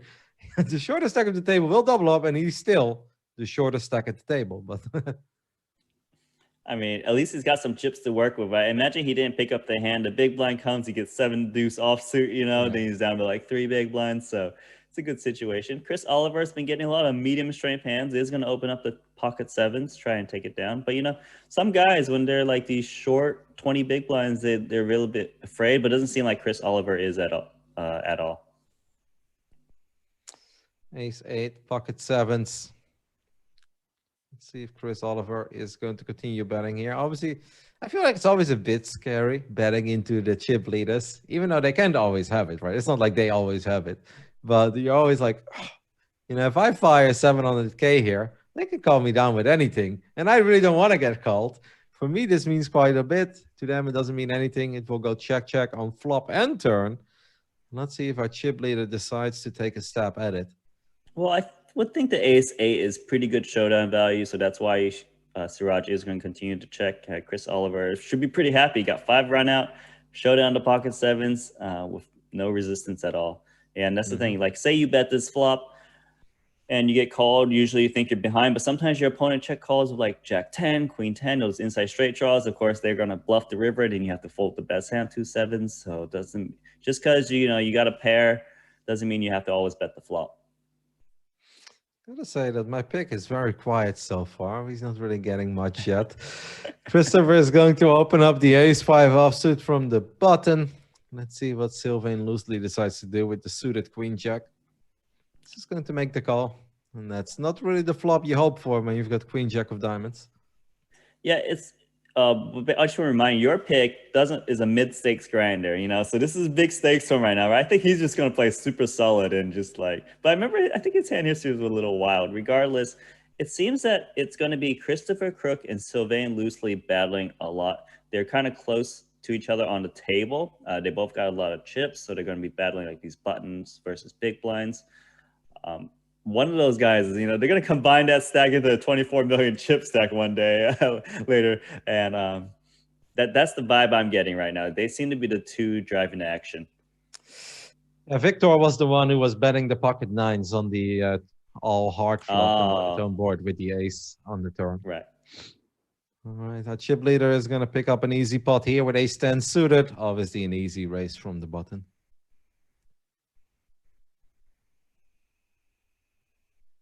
Chris Oliver opening up queen jack suited under the gun. I mean, fun hand, but at a final table this big, when you're 21 big blinds, that's definitely a little adventurous. And for someone with such a low VPIP, I'm a bit surprised to see him open up hands like this. Well, I've seen Chris Oliver play. He's been playing all the marginal hands right now. He's playing the queen jack suited, the 9 sevens, ace 9 suited. It's very, of course, hands are worth playing. But Chris Oliver, I said he was one of the best #1 pocket fives way back when. So I think he knows how to ship tournaments. And to be fair, to ship tournaments, you got to still get involved in hands. Like guys like Ben CB with the 20 big blinds, they still raise pots. Of course, they have to fold the 3 bets and things like that. But if you just wait to just ladder up only, then you're just going to miss too many opportunities. I want to point out in this hand, Danny R actually limped under the gun with king queen suited. With this 23 big blind stack. So Danny are actually playing very not scared at all. This is the guy who won a bunch of satellites. So it's very cool to see. I think maybe I underestimated Danny R based on his Fallon Taylor profile alone, but it seems like Danny R is pretty aggressive and willing to get in there. The limp under the gun is just something you don't see very often. I feel like in a lot of the low stakes tournaments, people only do that with aces where they hope they get raised so they can just 3-bet eventually. But the king queen under the gun raise and flop the flush, obviously. Unfortunate for him, nobody else stacked the long for the right other than the big blind and just folded immediately. Who did actually have a decent hand, right? Was that ace 10 for Chris Oliver? I believe it was. Yeah, I believe it was an ace 10. I think the point of the limp, if people aren't going to punish you, then it's quite nice because you invest less chips into the pot. Of course, let the blinds get in there too. But the blinds, even if they flop like bottom pair, they're not like, oh yeah, let's go to war, let's go for all the chips. So if your table is allowing you to get away with limps, it can be quite effective. And yeah, there's some big names here, big stacks in position of him that might punish the limps. But right now, very early in the tournament, people like to feel things out. There's a 1.4 million up top, and these guys are usually very aggressive. They might not play too crazy sometimes. They're going to be a little cautious at some spots, just because you should be. And you can see Daniel is trying to continue to play post flop, limping the button with 9-8 of clubs. Victor, ace queen on the small blind. All right, mate. You are my Baraton. You better 3-bet this. Otherwise, I'm going to be a little disappointed and I might reconsider the pick for tonight. All right, just ships it in. It's like, okay. Little wild, but I don't mind it. He's like, hey, let this be a warning. Nobody limps my small blind, okay? It's like, he gives us a signal to the rest of the table. And I do like that, Nano. Asserting dominance is important early on. Yeah, it's a good point. I think that's going to make Daniel probably limp on the button less likely. You can see Connor Drynen's actually limping ace queen himself in the early position. So this game has got a lot of limp so far, right? Like it's not what you normally see, but you tend to see this more often with these 20 big blind stacks, especially when there's a guy with like 10 big blinds, because if you raise and then you get shoved on, you don't want to go with your hand normally, but this is kind of force yourself still take some post-flop situations. I mean, this is the 13th week that we have done this tournament, and in the previous 12 weeks, obviously a lot of very familiar faces, and I feel like it's been aggression almost every single week. Last week was maybe a little passive compared to some of the fireworks we saw in those previous weeks, but obviously all the final tables that included Ape Styles or Michael Adamo, I feel like it was all about the raising non-stop. This is definitely a slower start to the final table that we've seen, but perhaps makes sense as well. These page jumps are massive, and a couple of these guys are just not used to potentially winning this much. Winning 100K, 150K, super awesome, amazing for anyone here. But if you just survive a couple spots and then all of a sudden you win 500,000 or even more than that, it makes sense to me that they're a little cautious. Yep. But Chris Oliver is like, I'm just going to keep raising it up, right? He's like, just limping. We didn't never limped back in 2007 or whatever. Chris Oliver started playing. Wow. And Daniel, wow, 3-betting 10-9 suited. Daniel is very, very getting in there with this shallow-ish stack, and of course it's not going to work. But it was a quick 3-bet. It was like the insta 3-bet. Looked like I got aces, right? But it's got 10-9 suited.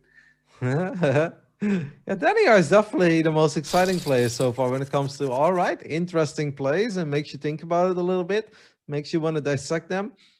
This could have been a sick moment, right? Like if his opponent is opening up with 7s, 8s, 9s, they probably get a little scared by that immediate 3-bet. Obviously, with ace king, you just have an easy decision.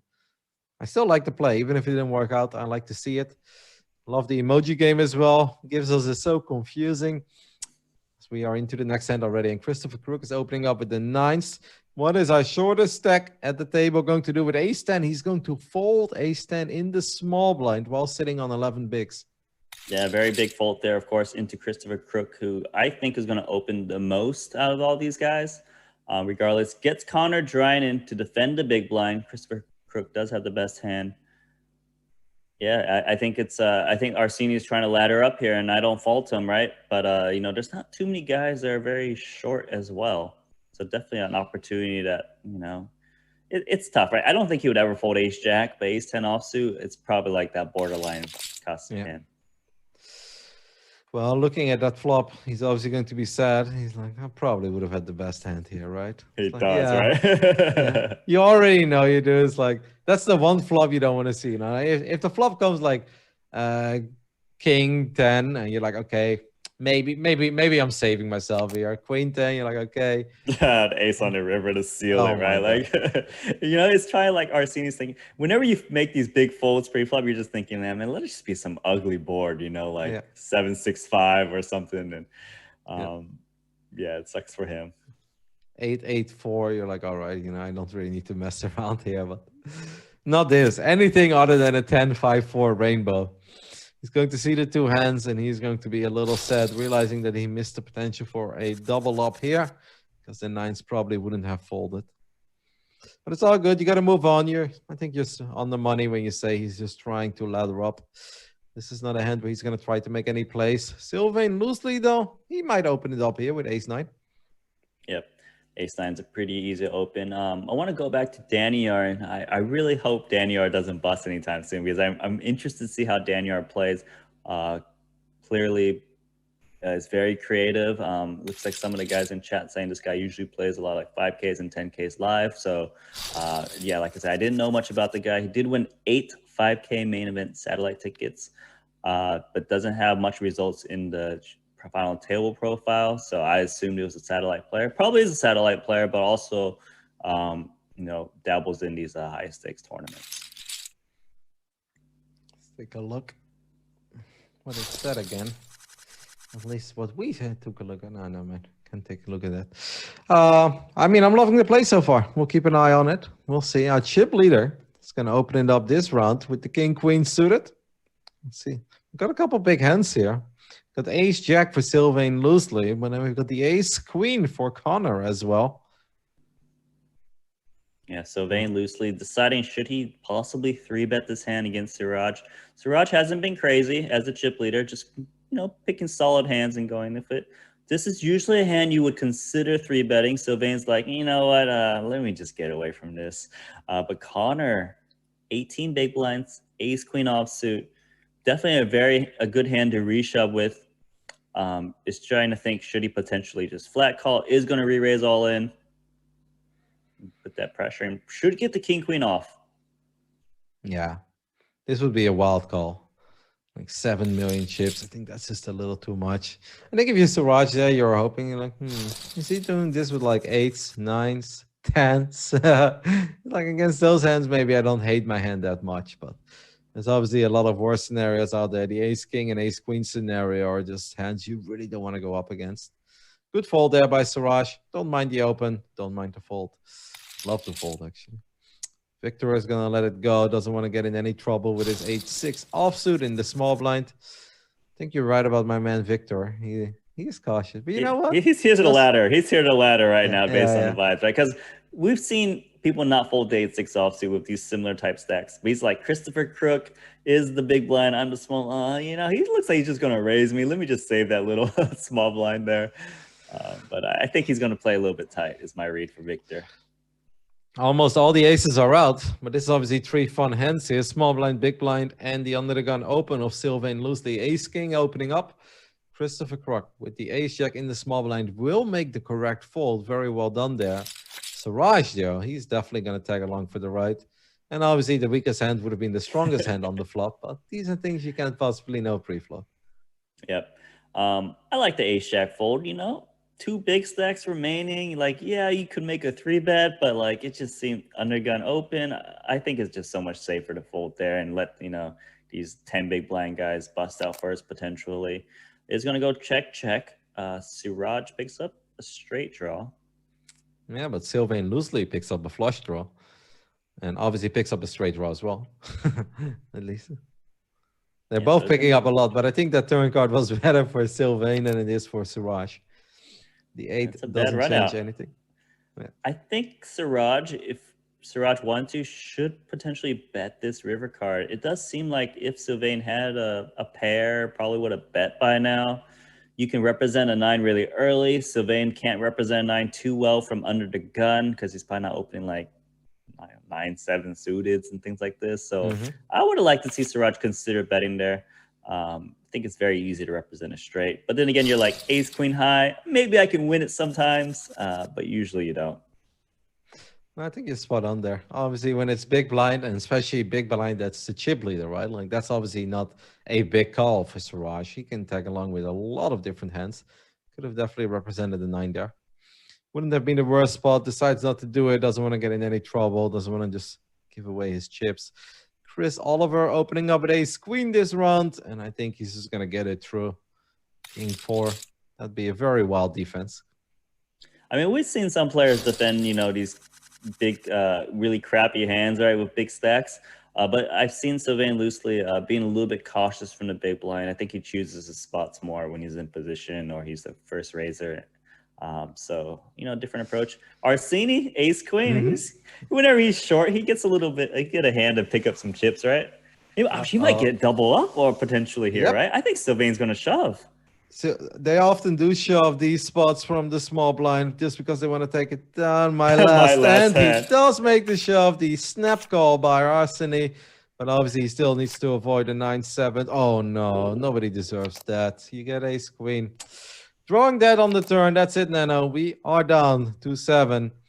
Arsene walks away with $152,000. Look at Connor showing us the 5-6. He's like, hey, I would have had you beat. I would have flopped the straight. Ah, that's brutal. Nothing you can do. But the 2 short stacks, they're out, except that Arsene came in 9th. He actually got 8th instead of Kenneth, who got 9th place. So he got a little pay jump. But I think that hand is pretty standard there, given the stack situation. Yeah. Sylvain, he did the my last hand again against Arsene, but this time got it to work. It's like, I've got more chips than you, but it's not my last hand. It's your last hand. That emote is so perfect because of the look at the face as well of the emoji. It's like, it's my last hand. There's like something very cheeky and creepy about it. And it's just so perfect. Love it as well, especially when you know it's not even their last hand, but I guess that makes it extra perfect. This is a massive flop for Chris Oliver. Flop, stop pair, and an open-ended straight draw. Yeah, Chris Oliver actually defends 8-6 offsuit, where maybe Sylvain decides to fold these kind of weaker hands. So, I like that Chris Oliver is putting in a bunch of defenses, is opening it up. He is going to flop top pair and straight draw and turns the straight. Sylvain was just trying to please fold, please fold. Since you called this flop, you probably got it. Yeah. That's it as well. From the big blind, they can have anything, and it's pretty likely they have a 6.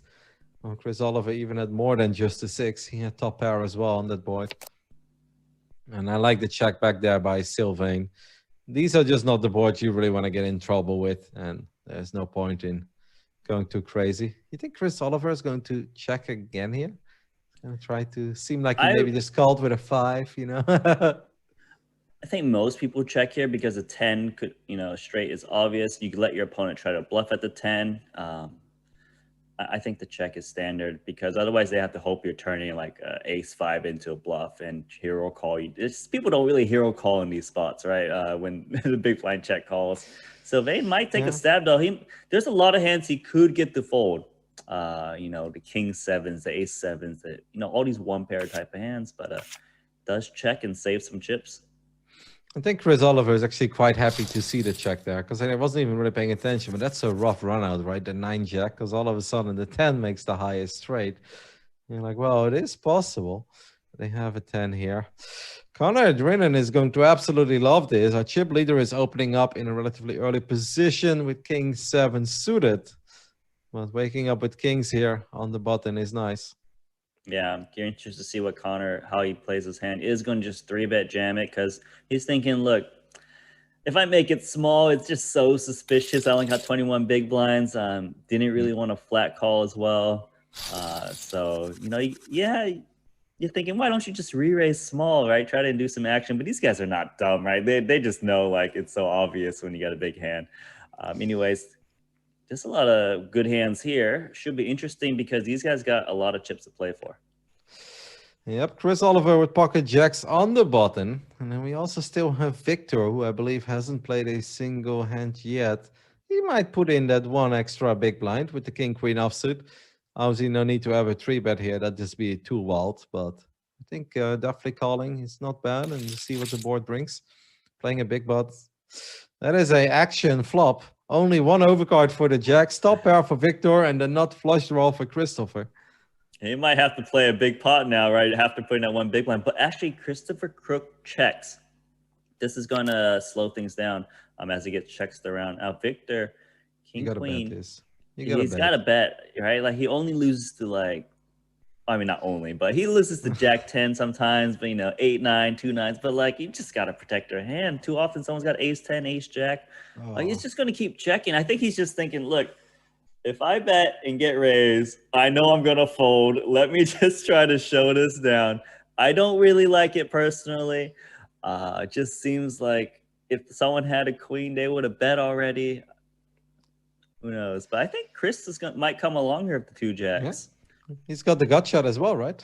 A 10 would give him the straight. And obviously, since he's holding pocket jacks, he doesn't really put anybody else on a jack, even though Christopher does have one. I mean, this is such a big hand right now for Christopher Crock, because obviously he's still sitting on the nut flush draw as well. Oh, Victor, surprise us and shove. Oh, you can eat 9.5 million. That'd be one hell of a play, my friend. Just, yeah, he's probably just going to call here. He does make the call, but the nut flush gets there. Yeah, but that's okay, because he probably would have lost more chips if he played aggressively, if you want to look in hindsight. Regardless, we know Christopher Crook's going to bet. I think he puts someone on a king, queen exactly. What size does he go for? It's hard for him to represent that many bluffs, so if he goes... I'd go with 1.8 or something.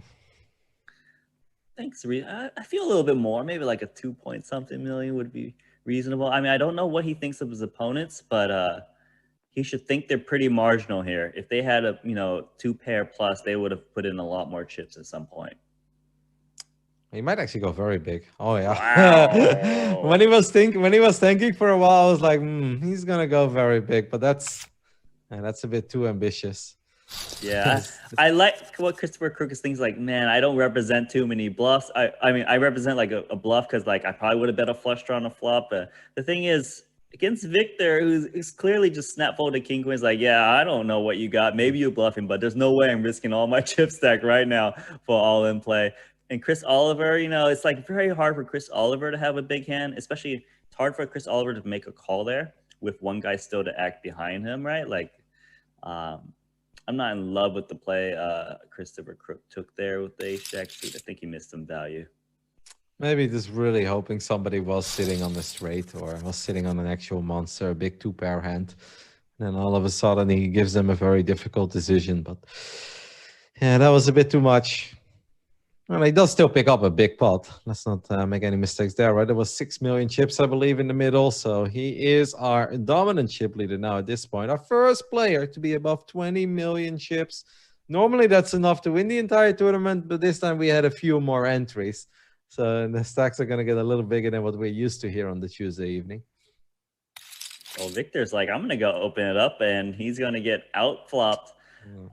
2-pair. He's got a jack-high flush draw. It's a very C-bettable hand. Yep, especially against the chip leader. You just hope that they called you pretty loose and they may completely miss this board. They may be pretty scared of it as well. Wouldn't mind if Suraj actually puts in a raise here, especially against the way that Victor has been playing. But then again, your hand is so strong. I would like to see a raise for sure, because you don't want to see a heart come. And you know you got the best hand. Your opponent is pretty shallow stacked. They probably won't multi-barrel. I think you're definitely right that the raise was the right play. And Victor's thinking, look, I had 10 million chips. I'm just bleeding now, right? Like I told myself I wouldn't play these hands. Like, what is happening? Yeah.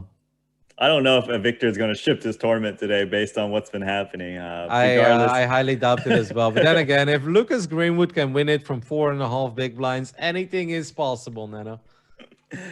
All right, so Connor limps under the gun of ace jack, gets raised by Christopher Crook. What does Connor do? Usually you just limp call this if you're limping his hand to begin with, but he's thinking about limp shoving just because of who he's up against that ISO'd him. Christopher is really getting wild here. He's like, let's just dominate this thing. He's like, I have to wait a day and a half. I'm ready to take it all down. He takes this one down as well. Connor is not going to be happy to look to see that hand back. Yeah, That's very surprising. Usually you limp the ace jack to an ace queens, try to like see a flop with that 20 big blind stack. But I think he was just like, something doesn't smell right. But he was definitely smelling the wrong thing because Christopher Crook just had the king 5 suited. Christopher's is raising everything at this point. He's loving life. Suraj, the man who came in as a chip leader tonight, is going to take this one down with a raise from the button with his Jack 10 offsuit. Obviously more than happy as well. He's still sitting at 19 million, so he actually has gained chips as well. They're both going to be feeling really good, both Christopher Crock. I mean, Christopher came in as fourth. He came in with 11 million chips. He's sitting on 21 million already. This hand, though, this time Connor is not going to let it go. The Cowboys won't go anywhere. He's wondering right now, should he go all in or should he just call? I think he's going to shove. We saw him shove the kings before. He knows his flatting in the small blind range is pretty much non-existent given the situation. So that's why he's just jamming it in. Donnie is hoping for a call, so you can let her up because he's now actually the shortest stack at this final table. And he gets the big blind. He gets ace 5 suited on the big blind with less than 10 bigs, sitting at 8 bigs at this point. And I know this could be it. Yeah, I'm curious to see how Danny is going to play this hand. It is the start of day chip leader opening from middle position. I wouldn't surprise me if he just calls, and seems to be the standard play. And I think he's created a situation where he can fade it all in, given how short he is. He's probably just going to take this one down. His emoji game is definitely the best. I think, is he going to just lead in? Yep, he's just going to go all in immediately on this flop. Gives us the my last hand as well and gets the fold. So he's going to be more than happy with that. Picks up 2.6 million chips. Still the shortest stack at this final table, but hey, 5.7 looks a lot better than 4 million, that's for sure. Yeah, I like that he just open jam with that shallow set, because let's say he checks and Siraj is like got like ace king and just ships it in. Now he's forced to flip for it right on the flop. But by shoving all in, he can get some better hands to fold, maybe like a pocket deuces. And well, it's just open ship from Sylvain loosely. Victor, your guy, he's got ace king. He's not folding. Yeah. No, I was about to say, if you fold this, Victor, then we are done. He needs to avoid hearts and sevens. That is an amazing flop. Now only has to avoid 2 sevens, the 7 of spade and the 7 of clubs. And if you can avoid those, yep, that's an ace. That's safe. Double up for Victor. You don't need to play a lot of hands. No, you just need to win the big ones. What a wild play by Sylvain loosely. What was that? Yeah, he's just trying to put some ICM pressure. It's just like, look, the 20 big blind guys are not going to call me here unless they got a huge monster. It was a very aggressive play.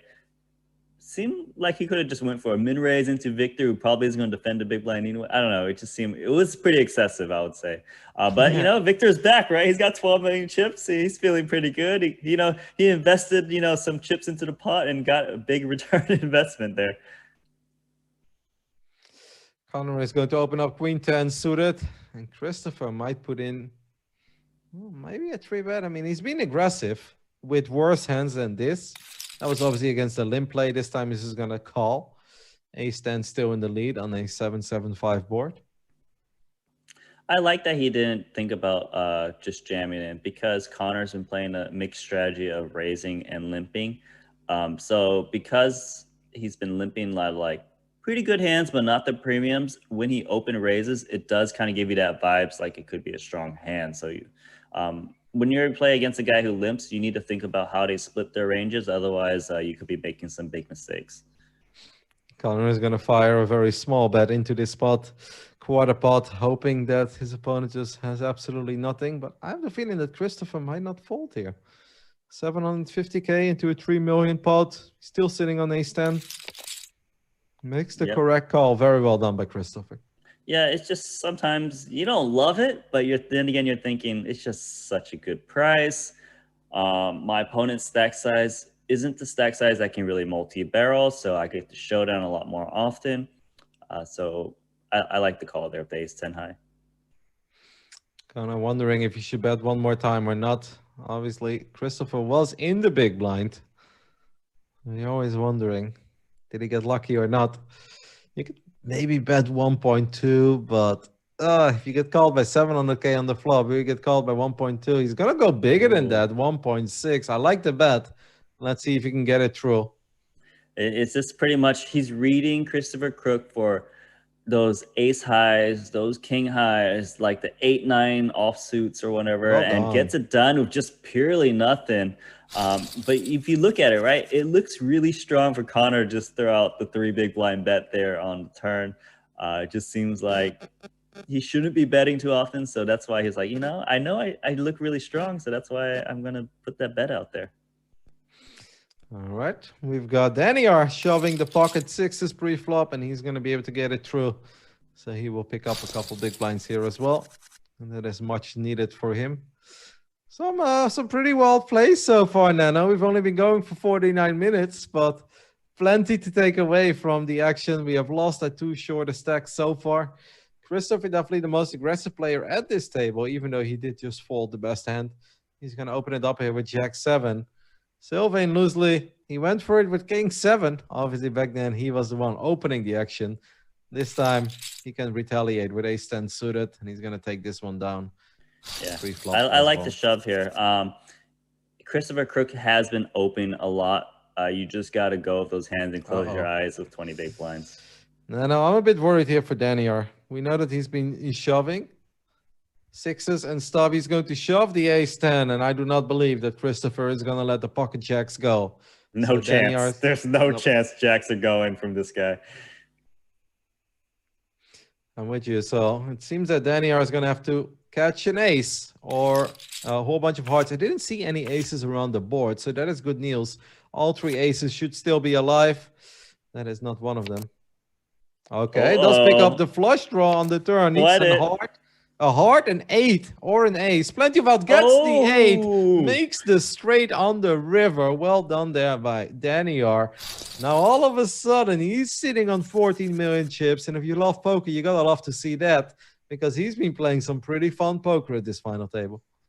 Yeah, I like to see him. Like I did say, I would hate to see him bust, right? Maybe I passed a little bit of good luck to him and got Christopher Crook ice cold. Christopher Crook only got 11 million chips. Now, he was probably feeling really good right at 20 million. Like, I'm shipping this tournament. These guys are folding to me. I'm making all the right plays. Now he's thinking, what happened? And why does no one a short stack? Wow, Siraj is open shipping the King Jack. People are just putting that pressure against all those 20 big blind stacks right now. You know what it is? That video of Tony G is just too long ago. A lot of these newer generation players are not familiar with the advice to never overplay King Jack. So every now and then they just ship it in pre-flops, 31 bigs. They don't care, Nano. I remember that one. On your bike, on your bike. Yeah. Mike Perry or Rolf Perry, right? Yeah. Oh, that was a pretty funny one. Like goodbye. Like it's scary, right? Because you're thinking like how Pocket Aces, emoji game, Daniar, sitting on 14 million. Did you know 14 million is actually second place right now? This is I haven't seen a situation final table as close as this with this many players remaining. Usually it's a 40 big blind guy, a 10 big blind guy, but everyone's got 20 to like 24 big blinds in general besides Siraj. Now, if you take away Siraj and even Daniar, the other guys are ridiculously close. Like they're all literally at 11 millions. 11.3, 11.2, 11.7, 11.9, and now Sylvain loosely at 11.8. Like they're within 1 big blind from each other. That is indeed incredibly close. We have not seen that yet, but that also means that, the guys are going to have to make some plays, even though it's scary. Everybody wants to ladder. These spade jumps are getting bigger and bigger, but you got to make something happen if you want to make it far. Yeah, it's Chris Oliver opening up 10-8 suited in the cutoff. Chris is just thinking, this is a situation where maybe I can pick up some chips. He hasn't been shy with 20 big blinds opening it up. This is probably the weakest hand he's opened so far. Getting a bit involved in pocket aces for Connor, and Christopher Crook has ace jack. Christopher still sitting on 20 bigs, but he may be steaming a little bit after losing that pocket jacks all in against the ace-10 suited on the river. There is a chance that he just shoves it. I don't want to see it, but I have the feeling that after losing such a big pot before, and that'd be a fall from grace. He was our dominant chip leader a couple hands ago, and he shoves ace-jack. I felt it. I saw it coming. No, this is bad, Niels. We're going to need a straight or lots of jacks. There's one jack, and there is spade as well. Okay, no spades anymore. A jack and a jack only is what Christopher needs, or he's out. He is out. Can you believe it?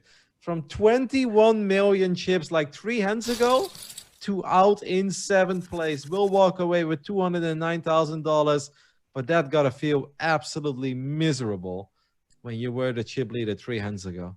I can tell you right now, Christopher Crook Apotheosis is on tilt because he had high expectations. What, like 5-10 minutes ago, is the first one out of those 7 guys. He has got to be sick right now. It's 1.4 million up top. He only got what, 200K in return. He's upset. And Connor now chip leader. He's got to feel good because he's been playing kind of that snug, but still getting involved style. But now he's got the chip leader. I know this guy can put some damage and put some pressure. He's got the Chris Mormon avatar. Like, I'm liking Connor Dryden right now. He's going to get it done. Watch. He's not going to give away those chips.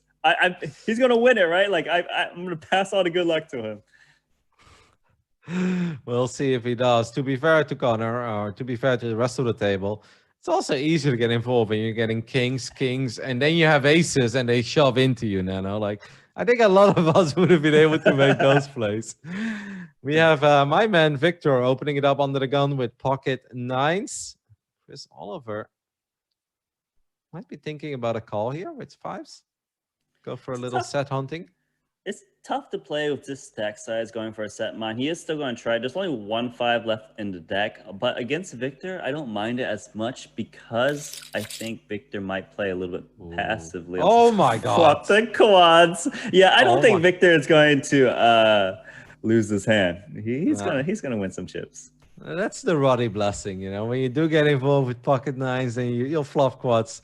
At this point, I hope that he checks because you want to obviously see these guys catch up.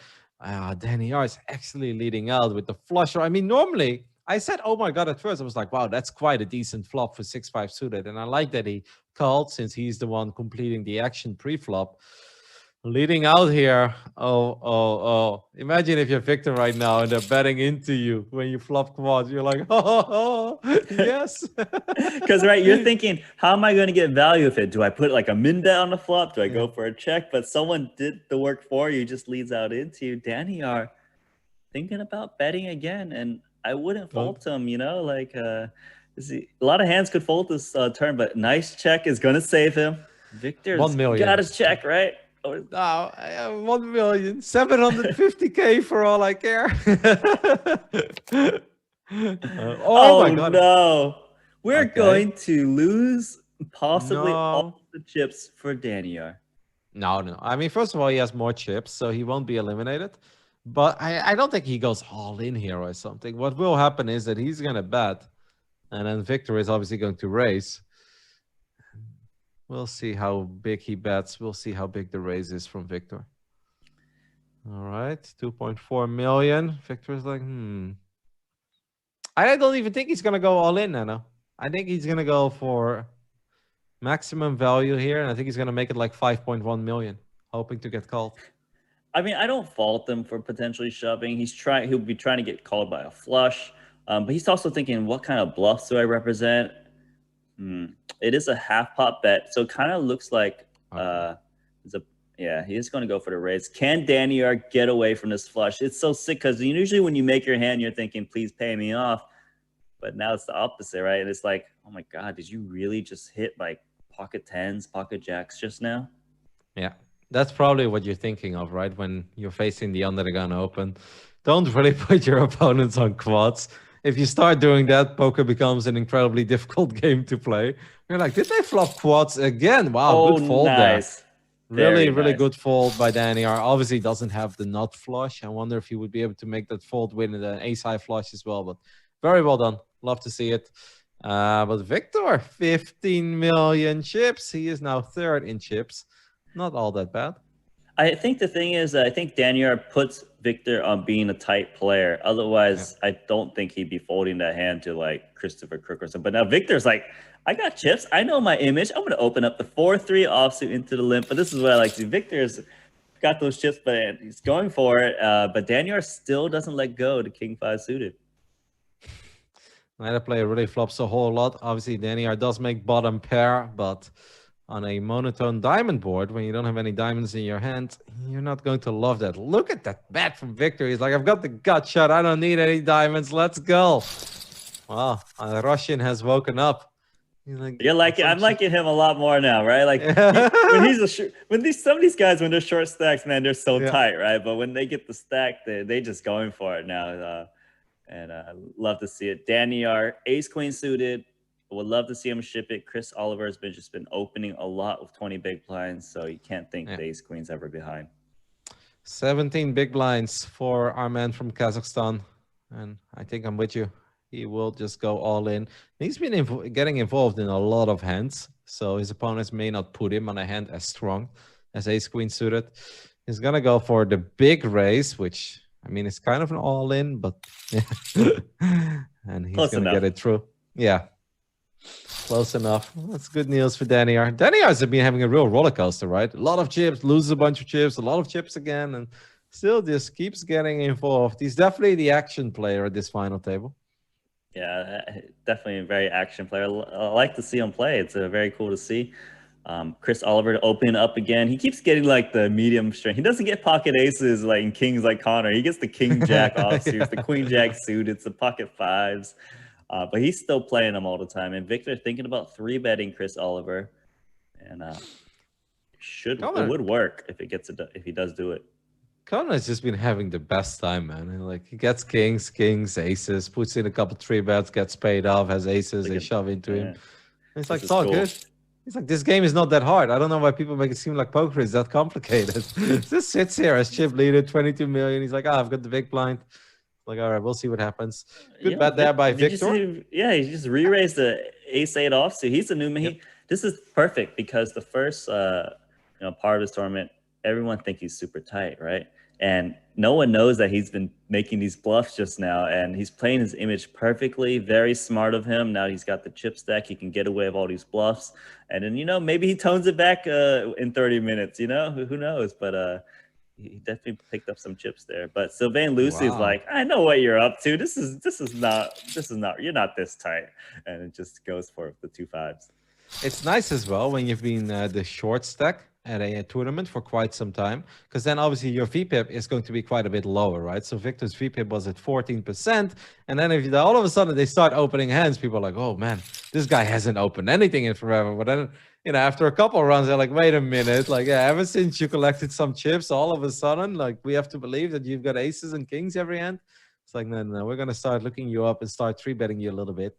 But it really does add a fun dynamic with the VPIP on the table that's being displayed within the client. So Connor playing that chip stack, putting the ICM pressure on all these guys, just open chipping to queen 10, gets Chris Oliver to fold the best hand, ace-8 suited. I don't blame Chris Oliver because he's got enough chip stacks to kind of wait for a better spot. And Connor probably would shove like ace-10, ace-jack as well, ace-9, things like that. I love seeing chip leaders shove with those kind of hands as well, because even if you do get called, like by 9s, you're flipping, 8s, you're flipping, ace-jack's not that bad. The only hands that really suck are an ace-queen or a king-queen. You don't want to get called by those, but even then. So, definitely the right play there by Connor. I love to see it. And he's like, king 3? Like, no. Chris Oliver is obviously starting to get real short right now, sitting on 15 bigs. Might be thinking about it. Does he feel like it's needed yet? It's the big question. Seems like the answer is no. Let's see what Victor can do in the small blind. 10-4 offsuit. Does he want to get in some trouble with the man who came in as chip leader to this final table tonight? The answer is no. And I don't really mind that. Like, there's no need to get too carried away and all of a sudden start opening up 10-4. Yeah. I would say Siraj has been playing pretty solid, not too crazy. And, it's pretty good because he's still maintained his stack and it's got 3 pay jumps already. Yeah, it's fine. It's people just going to bust and you don't need to do anything too crazy. You say that, but he did open shove. I don't know if it was like under the gun or under the gun +1. King Jack offsuit for like 31 bigs. Like that one was a little excessive, I think. Well, I think the other guys had like 20 big blinds. But all these guys have been doing it, right? Sylvain, Loosely, Connor, Siraj. The only thing is that when Sylvain did it, King 7 suited, he lost a lot of chips. Yeah. We've got Victor opening up at King Queen here, but we've got pocket eights in the small blind for Sylvain Loosely. Makes the fold. Okay. I think he was just like, 25 big blinds, a little bit too much to be shipping. So that's why he went with the 2 5s when he only had 20 big blinds. Just didn't want to play the hand. When you flatten a small blind there, you do kind of look like you got pocket 8, 7. So your hand is pretty face up and your opponent can play pretty well against it post flop. Let's go check. And yeah, sucks, huh? Sucks for Connor and Victor, your guy. Feisty turn card. Queen of spades on the turn means both players make top pair. Obviously, Victor has the better kicker. That's still alive. Ooh, not anymore. Okay. That means we're going to most likely chop this up unless one of these players is going to get real crazy and get super out of line. No. Victor is going to be a little sad. He's like, damn it. Should have bet. Why did that go check on the turn? I expected Victor. I think Victor's just like, he doesn't like to battle the guys with more chips in him. So even though he's doing really well in the tournament, he's like, I don't want Connor to check raise me and then shove me on the river. Maybe he hates King Queen because he played the King Queen passively. That hand where he had top pair, but actually saved him right against the nut flush of Christopher Crook, who's actually out of the tournament now. No, you're spot on. I mean, it does make sense because if he does bet his queen there on the turn, obviously if he gets 3-bet, he puts himself in a gnarly spot because the chip leader called from the big blind. All right, guys, that first hour truly flew by. It's obviously a pretty spectacular final table so far. I mean, the two shortest stacks getting eliminated in 9th and 8th place. Yeah, we all kind of saw that coming and these things can happen. But Christopher Crook was the chip leader, sitting on 21 million chips. Losing a big hand with ace. Oh, I forgot the first one that he lost. We'll talk about it after the break. But then obviously shoving the ace jack into the aces of Conor Drinnen means that Connor is now a chip leader. And the rest of the pack, well, they're tagging along for the ride. We hope you guys are enjoying the coverage so far. We're going to take a quick break and we'll be back in 5 minutes to continue our coverage. And hopefully you're having fun. If you're not following the Twitch channel yet, make sure to do that. Of course, there's a lot of very fun poker shows on this channel and a lot more cool and unique poker content heading your way over here. So stay tuned. We'll be right back.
All right, guys, welcome back to the coverage of the final table of the High Roller Super Millions, the biggest we've had by far, and a very special one, of course, because not only are we playing for over $1 million on top, we're also playing for the prestigious WSOP bracelet, and one of these 6 guys is going to end their World Series of Poker summer with a bracelet.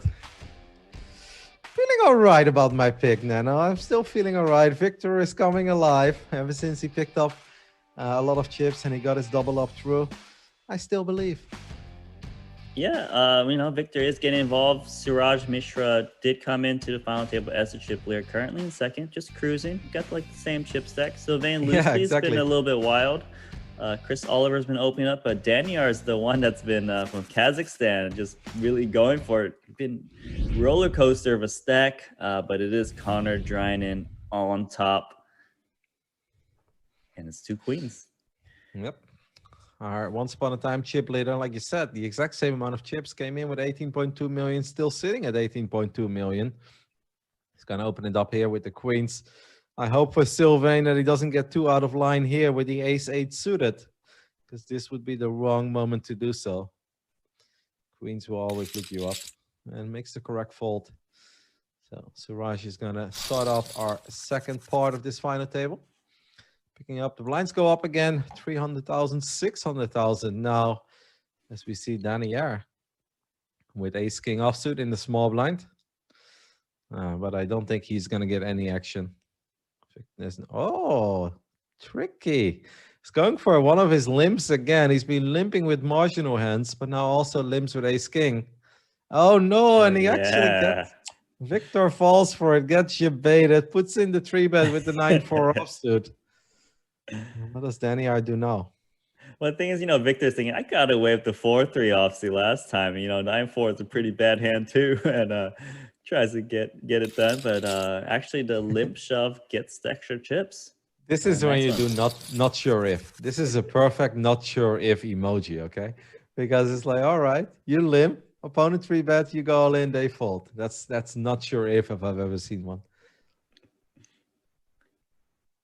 What's really fun as well, like obviously if you're multi-tabling, you don't really like to use the squeeze function, not the one on the river, but the one pre-flop on your hand.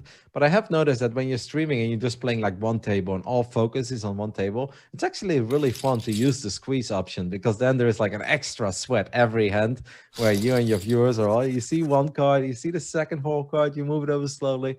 I've actually, like at first I was like, I don't really see myself using this. But then when I was just streaming one table, I was like, yeah, this is actually kind of exciting. And it's a fun way to just make it an extra bit more fun and exciting for yourself. Yeah. And you love to talk about the snap cam as well, right? Like that one you say is super fun. Oh, just ship Suraj is going to ship it. The ace-king. Yeah, I made some snapcam videos for you when I was streaming on Saturday. I called one pot with 4s and I made a set. And then I took down a pretty big pot, and I was like, this one's for Nananoka. And the rest of the table must be like, what is he on about, Because I don't know if they actually saw a broadcast or not, but I was just sending it, man. Okay, that's pretty funny. I like that. It's just, they're like, why are you talking about that? He's not even at the table. Like, what are you talking about? Exactly, but that was the plan, just to piss them off a little bit. All right, goes folds all the way. A lot of very mediocre hands across the board. Connor Drine with his 10-5 offsuit. Let's see what Connor decides to do here. Yeah, see, he has put pressure on Chris Oliver before. Might go for a little raise, might go for a limp. Is going to raise it up. Why the hell not? If you're sitting on 21 million chips. All right, he might go all in if he does have a proper hand. And it's like, all right, at least you tried. In this way, at least you take it down. Daniar with the best hand this time. Ace-queen suited in the big blind. As Suraj is, once again, it's kind of opening up. 8-7 from the hijack. So Daniar just calls rather than a 3-bet ship in. A little bit surprising, but I think he's thinking that Suraj hasn't been too crazy. But now he's got top pair, top kicker, goes for the check call. It's a bad That's turn a scary turn card, though. That's a really scary turn card. But it's hard for Suraj to continue betting when you can't really get anything to fold. What a run out for Danny Art. That's not what you're looking for. At this point, you're just hoping that you still have the best hand. This could be a great moment for Siraj to take a stab at it. Represent one of the clubs, even though he doesn't have one. Yeah, he's thinking about it because he probably doesn't think a queen without a club would call. But there's a chance it would happen. Siraj is thinking, how often do you have a club? Can he represent a club himself? I do think Siraj can easily represent a club because you wouldn't want to multi-barrel this turn card when it pairs the jack, because the big blind usually has jack 10 these types of hands. All in. This is an all-in moment, I feel. Just pretend that you I have don't the know ace about of that. clubs. I don't know about that because Siraj has been playing pretty solid. It doesn't really seem like Siraj will do that. It is a big bet. Yeah. I love it. I mean, it's obviously very risky. If your opponent has it, he has it, and then you look like a fool. But right now, I think this is an absolutely perfect bet. Did you notice this, though? Look how many chips Siraj got remaining. He left 15 million exactly for himself. Gets called by Danny R. Really good call. Shows the 7-8. Oh, my goodness. Oh, actually, well, he gets looked up. He gets called. What a call there by Danny R. I didn't even see that, but makes the call with the ace queen not having a club in his hand. Amazing call. Gave us the running hot. Connor is like, hey, I had the king of clubs, guys. It's like, nobody wants to see that. Oh, that was really sick because it looked like Danny R might have lost that pot, right? But Danny R is a really good pre-flop and post-flop player from what I've seen. I'm really impressed by the way Danny R has been playing. I like Siraj's bet, but it's just against the wrong guy who's going to look you up. Well, look what we got here. Aces just calling pre-flop from the button. And Sylvain completely missed this flop. Let's see if he continues. Obviously, Chris Oliver holding the ace of hearts as well here. Gonna make him feel extra good about his aces. What's interesting is Chris Oliver started this hand with 13 big blinds and flats the button. That looks a little bit suspicious. Now, I don't know much about his game, but I think that's what Sylvain is thinking is like, do you have aces? Or do you have like king, queen suited? So he is going to fire some chips out, but isn't okay. He gets called and turn a straight draw. Sylvain, I think Sylvain's thinking, man, you really do look like you got aces, but I picked up some outs and I might not be able to help myself. That's pretty much the best possible turn card. I mean, the 9 of diamonds and the 9 of spades. I feel like those were the best 2 cards that Sylvain could have turned there. He's obviously not there yet, but he's now halfway there. He's going to slow it down. He will go for the check. Chris Oliver will probably go all in because this board is starting to look... I mean, obviously, maybe not putting Sylvain on hands like 8s. But, yeah, I love the all in there. I think it makes a lot of sense. What does Sylvain does now? That's obviously a lot of chips to call off with just an open-ended straight draw. And then you always have the chance that the jack of hearts and the 6 of hearts could potentially not even be outs. So well done there. But Chris Oliver gets quite some chips with his aces. Not a double up. I think you're hoping for when you've got aces, but still finishes the hand with 11.8 million chips now. Uh-oh. Connor could be in a bit of trouble here with his pocket 9s. As Siraj is sitting on pocket 10s in the big blind. Yeah, I don't think Connor would call a shove here. It'd be just way too many chips. We've seen Siraj ship ace king for like 30 big blinds, so pocket 10's definitely a good hand to go all in as well. He's going to ship it in, but I think this is just a bit too much. I don't think Siraj has been playing too crazy.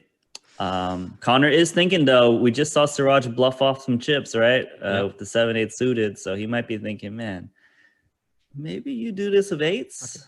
I don't know. To go back to that 7-8 hand, right? 2 things that really stand out for me. What if he goes all in on the river instead of betting 3 million? You think he still gets called?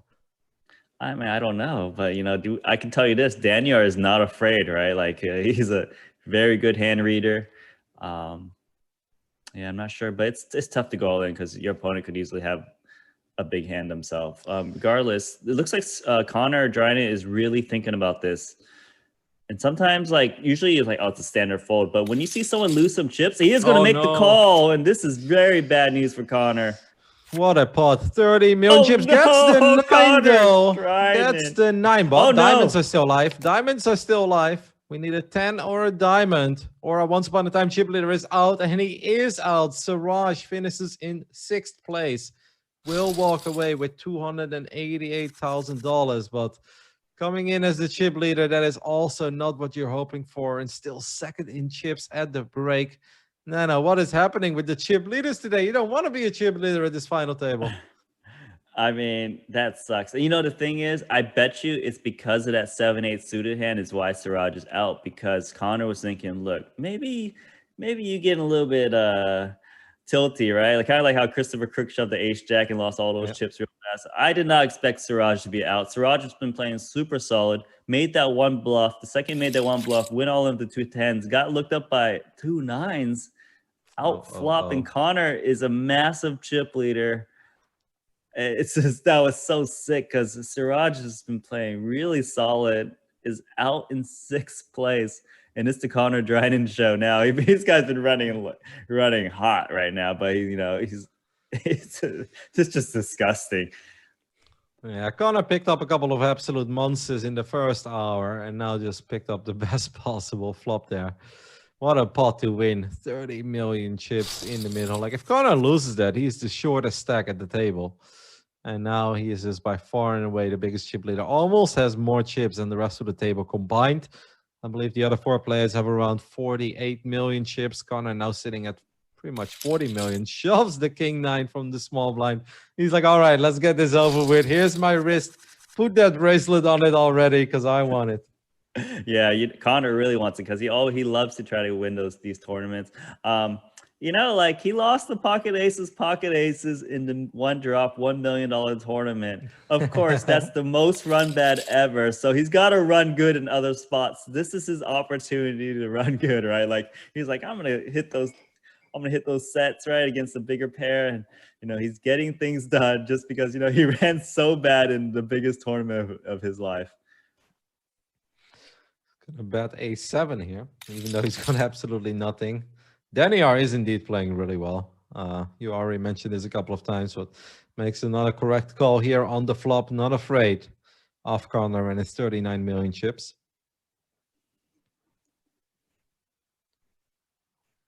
Yeah, so Connor, he's got so many chips. He's just thinking about putting more bets in here, but I don't like it against Daniel as much because Daniel is a little sticky in some spots. Yeah, it's a that is a bet. Yep. I mean, that was such a big bet. Like if he bets 1.2, 1.3 there, he may get called again. But yeah, when you start betting over 3 million chips, I mean, that represents like 33% of the stack of Daniel at that point if he's wrong. I love it. Connor is obviously playing great. He's loving life as a chip leader. He's going to open up King Jack here as well. Let's see what Chris Oliver decides to do on the button with Queen Jack suited. Yeah, Connor's just been going for it with like no equity hands in some spots, and really well done. Chris, Queen Jack suited is going to go for the 3-bet, pretty much all in. I think this is a good read because he knows Connor is this really strong player who will just open relentlessly with this kind of a stack situation. It wouldn't surprise me if Connor just opens really loosely. He isn't going to open 8-4 suited though. Especially not after what that just happened. He's like, they're picking up on it. I mean, imagine if Connor just feels really lucky and he's like, you know what? I shouldn't call here, but you know, let's just see. He's like, oh, I'm dominating my opponent. King Jack against Queen Jack. Look at Danny R shoving King 9 suited here from the button. Seems like none of these guys really wants to get super short.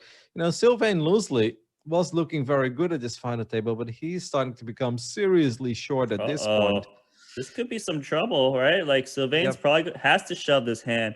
He's only got 11 big blinds. Connor ace deuce. I think he's going to look up Sylvain loosely with ace here. Small blind against big blind. Connor has the life of Sylvain in his hands right now. Obviously, King 4 does have a decent chance against ace deuce. We do get a call. And that's it. Tournament live on the line for Sylvain Loosely. He still needs a king or 4. He needs a 7 as well. King 4 or a 7. 7 would give him the straight. King 4 or 7. That's not it. And that means more chips are heading to Connor's way. Sylvain is out. We'll walk away with $398,000. Gives us the good game emoji. Gets a couple good games and nice hands in return. And we're down to 4. And now Connor has more chips than the other 3 players combined, Nano. Yeah. good job for Sylvain loosely. What wins up 400K roughly. It's a good score. It's not what he wanted. I know he was in position to do even better than this, but you know, you make some plays and they don't work, right? That's okay. At least he didn't get like 9th or 8th or something ridiculous, you know. Regardless, it's the Connor Dryden show, right? 4 left, 48 million. This guy running good, playing great, in my opinion. He's got 3 guys to battle. Your guy Victor is still in there. Just, you know, he's been a little bit quiet ever since his little bit of action. He's like, oh, I lost some chips. Let me go back to laddering up. But he's laddered up a lot, right? And Daniel has been very aggressive. Chris Oliver's been hanging. You know, Chris Oliver has just been opening some pots. I feel like he hasn't really played any big pots, but he seems to always has 20 big blinds and chilling in there, and I like it. You know, you guaranteed what 550K or so. This is a great payday for everyone right now. But right now, it's just Connor.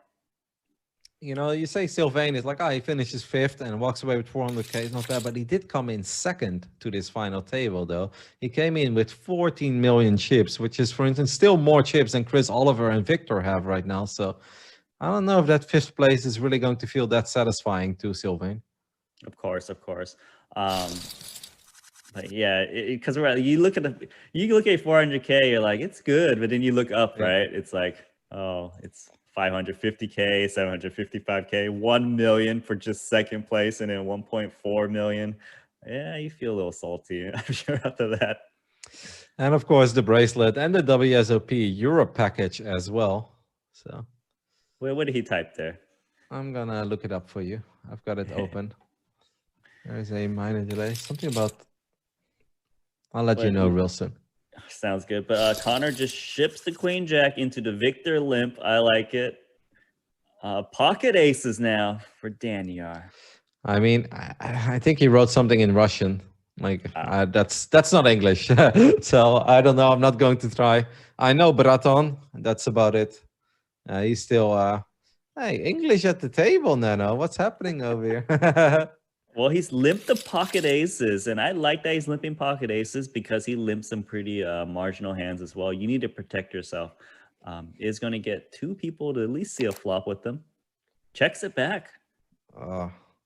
I don't know if I'm feeling the way that aces were played here. Well, he's just thinking, yeah, I probably would like to see a bet, but you know, Daniel probably has played these situations a lot. It is pretty interesting. He's going to throw a little bet out here, just trying to get called by like a 10, a 9. Doesn't get anything. I mean, it ends well this time, but 3-way aces. It's so funny because Daniel gets pretty crazy with marginal hands, and then he picks up absolute monsters, and he's like, all right, we're going to limp it, and we'll see what happens. It was like, well, risky business, but maybe he's just not married to those kinds of hands. I don't know. Connor is going to open up ace-5 here, but Chris Oliver picks up ace-10 suited in the small blind. He's going to go all in. Love that play against the chip leader. And this time it will get through. Well done by Chris. 2 7s. He might just ship this one in. It's just, you know, we've seen on these spots. It's just going to open raise. I like the open raise because some of these guys, right, when they got the chip lead, they just ship it in. It does seem pretty excessive, and usually it gets the job done. But I like the low variance and just raising. Is going to be a flush draw for Victor, but I don't see how Connor is going to win this pot, right? Like, it's pretty hard to win this pot, even though he has the best hand right now.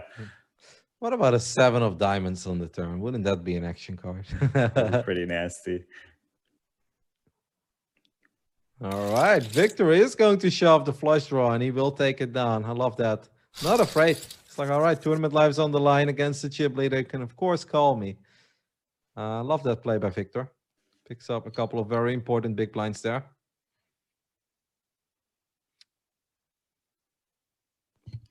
So Daniel, ace-4 suited. Wouldn't surprise me if he limps his button, given the way he's been playing. I think he likes to play raise pots against chip leaders. It makes a lot of sense. Contain the pot, but still, because you don't want to, let's say you make it 1.2 million. Connor's 3 bets puts the pressure on you. You don't really want to see a pot that big, given the stack size situation. So he does limp. I can definitely get behind it when Connor is. I mean, the dynamic of the final table just changes so dramatically I mean, you've got somebody like Connor who is sitting on just a ridiculous amount of big blinds at this point. Can't even count as many big blinds he has. I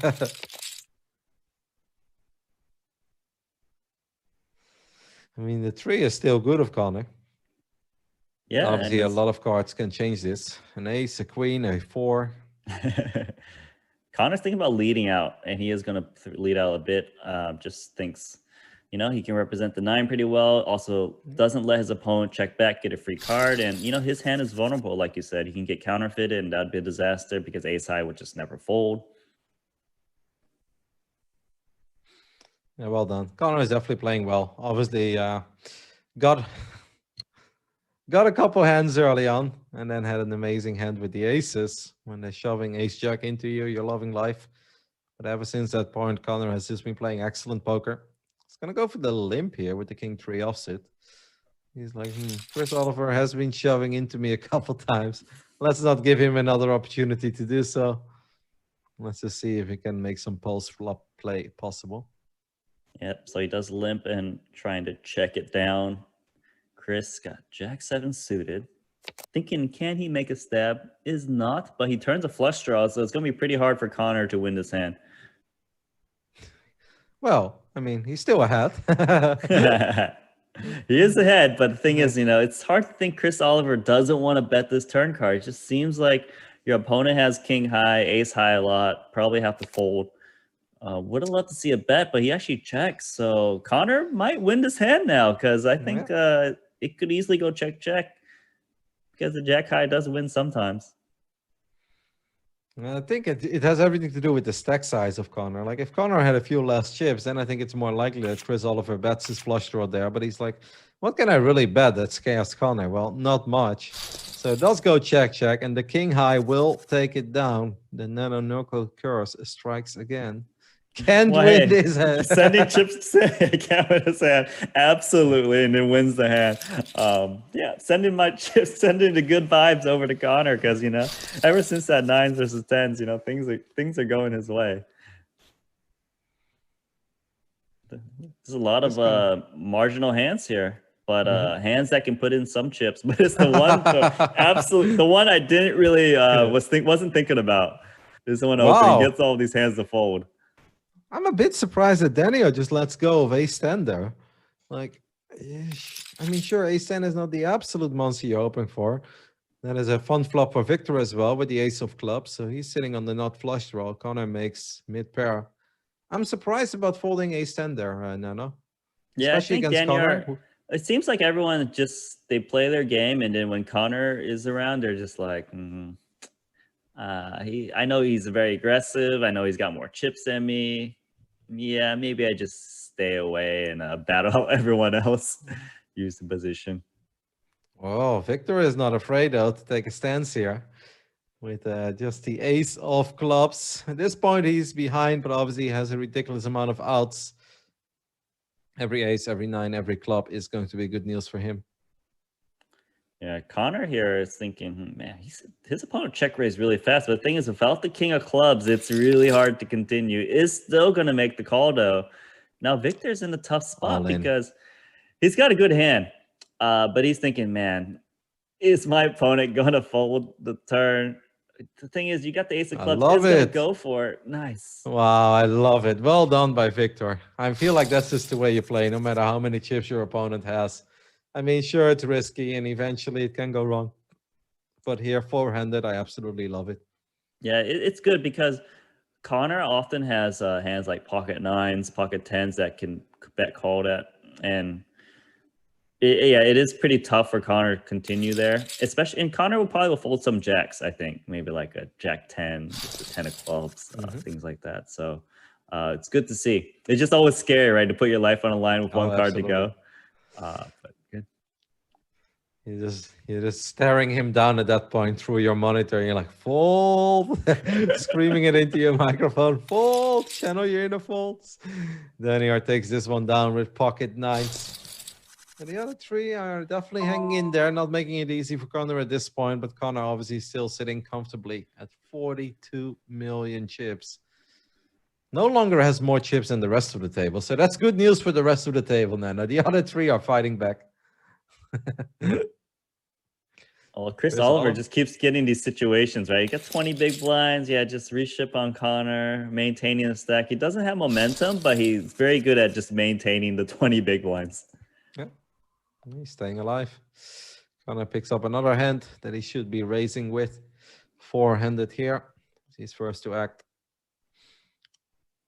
If I was Victor, I'd let this one go. It's not worth battling over every single hand, and this was definitely one of them. Well done. Well, you can see, you know what I've noticed in the trend? Look at where all the people are seated, right? So that right side of the table is a disaster. Like it's just some poison or something over there because they're just all gone. Yeah. And that's where the chip leader and the guy that came in second in chips were sitting as well. So if we expected any table to still, or any side of the table to still be alive, it would probably been the right one. No, they're all gone. It's a fun dynamic as well when it's just four hands, because like, all right, it feels like it's going really quick. Because normally you go around the table, and now you just make half a table run. Have you ever been at a live poker table where there's always someone's like, hey, can you guys, dealer, can you square the table? I need more room, but no one's asking. They're like, I want to sit in this seat. This is my lucky seat. I'm still top four. I know there's a lot of room to play. We can move over, but if I move, I'm going to be real unlucky. Connor, 3-betting ace-3 offsuit into Victor Ustamov. Nice. Takes it down. I mean, four-handed, any ace starts looking pretty good. This can get fun, as Victor and Daniar have the same hand, different suits, of course. A suited queen jack for both of them. Somehow, neither of them still has a flush draw on the flop, not even a backdoor. That's pretty impressive. Yeah, so the first one to bet will win this pot, and it's going to be Victor. Daniar does love the hands where he's got not much. Aces, he's like, oof, no, I'm not about those aces, but floating queen jack with no backdoors, like, yeah, that's my spot. Connor picks up the best ace here, ace 10 suited. Victor does have an ace 5 in the big blind. I don't know what he's going to do with that. It's a hand you should be defending. You got a pretty good amount of chips where it's you know, you want to just try and show down your hand. If he's folding this hand, I think it's a little bit too tight. So he does both flop an ace. That's bad news. That's really bad news, Nano. Victor makes a ace, and I feel like any ace against Connor is going to feel pretty good, because you're going to expect Connor to continue with almost anything because of the amount of chips that he's been sitting on. Oh, Victor is going to need to spike a 5. That is definitely not the card he needs. He's now officially drawing that on the turn and might still feel good about his hand. Now I'm starting to get pretty worried. Yeah, Connor definitely is going to continue betting. He can represent, you know, the queen jack, the jack nines, those Broadway type hands that probably will. Wow, he just checked. Cheeky. I'm very surprised. I'm very surprised he decided. He just thinks that Victor has a hand like 8-9. That's probably going to fold turn bet, so maybe he can trick him into getting some value. Now, I don't see how Victor can get away from this hand, though. I know. I mean, do you really put Connor on ace jack, ace king, ace queen? It's like, nah, that just seems a bit too much. I guess it all depends on how much Connor will bet here. Maybe if Connor bets more than 3 million, Victor could potentially find a fold. That's not folding. No, that's not folding indeed. The snap called there, and Victor will receive the bad Niels. I'm like, you know, if that river card is something else, and maybe you can get away from it, but with the board pairing as well and the 10 being there, you're like, well, playing 2 pair with a 10 kicker can't be all that bad, right? Well, turns out the answer is it can be. And now all of a sudden, Victor is the shortest stack at this table, limps against Connor. All right. How do you like that? Like limping into the chip leader? Yeah, I think it's okay because, you know, you're probably going to limp trap. I think the thing with king 3 offsuit is you don't want to shove it. It's just too weak given how many chips you got. But then it feels too dirty to just open fold the hand too. So I guess you're just left with the limp, right? Because you don't want to open raise, and it's just a lot of bad choices. And this is the best one he came up with, which seems fine. And look at that. Victor min bets the turn. Connor floats him with 8-7 high. I think he just knows that Victor probably just took a stab there, and this is some really nice hand reading. Yeah, but I mean, that what kind of a board is that, right?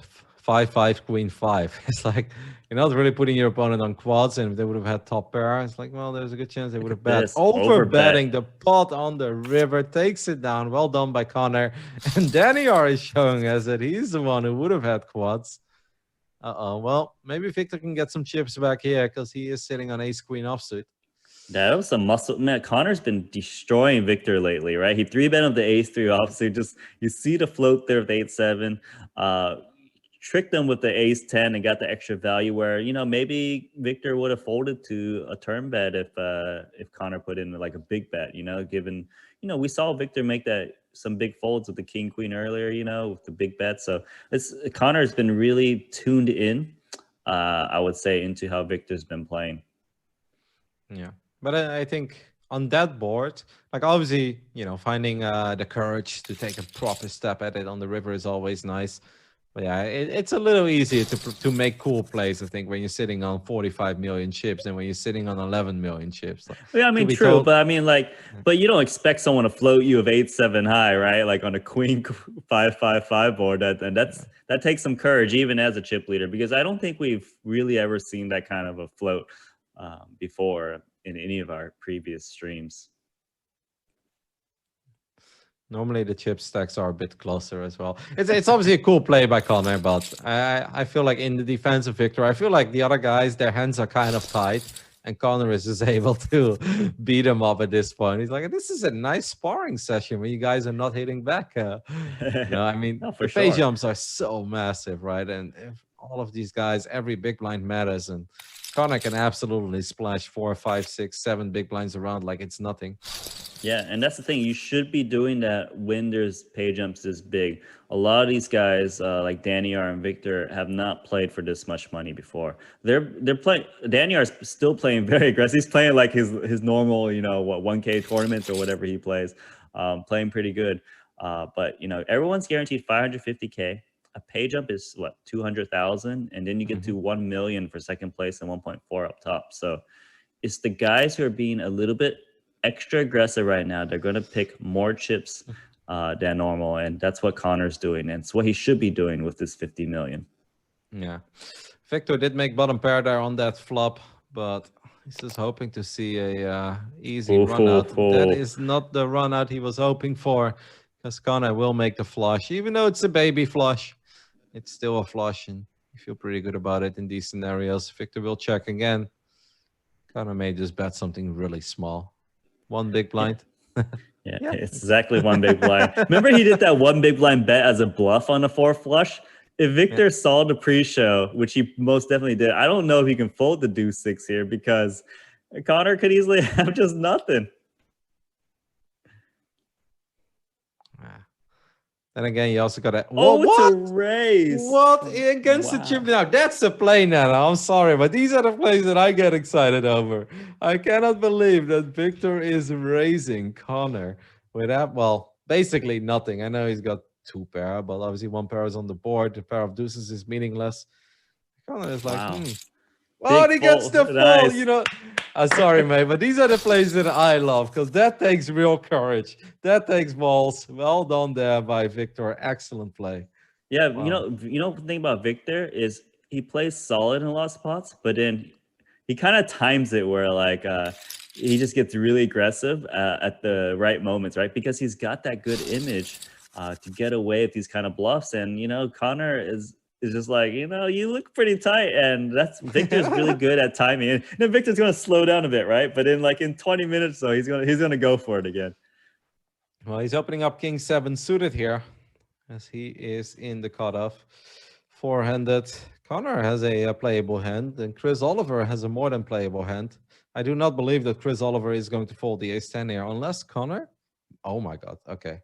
Wow, now he does fold the ace-10. Revenge. Yeah, revenge is like, that will teach you. Check raise me on the river one more time. Oh, this can get feisty as well. 2 players sitting on ace-5, and Victor sitting on king-queen. Not when Connor just shifts it in. Wow, just Connor's like, you know, I'm just gonna put you guys to the test. Put all this ICM pressure on you guys. No, screw the post flop. Let's go. That's it. And now everyone's like, all right, we're done. We're out of here.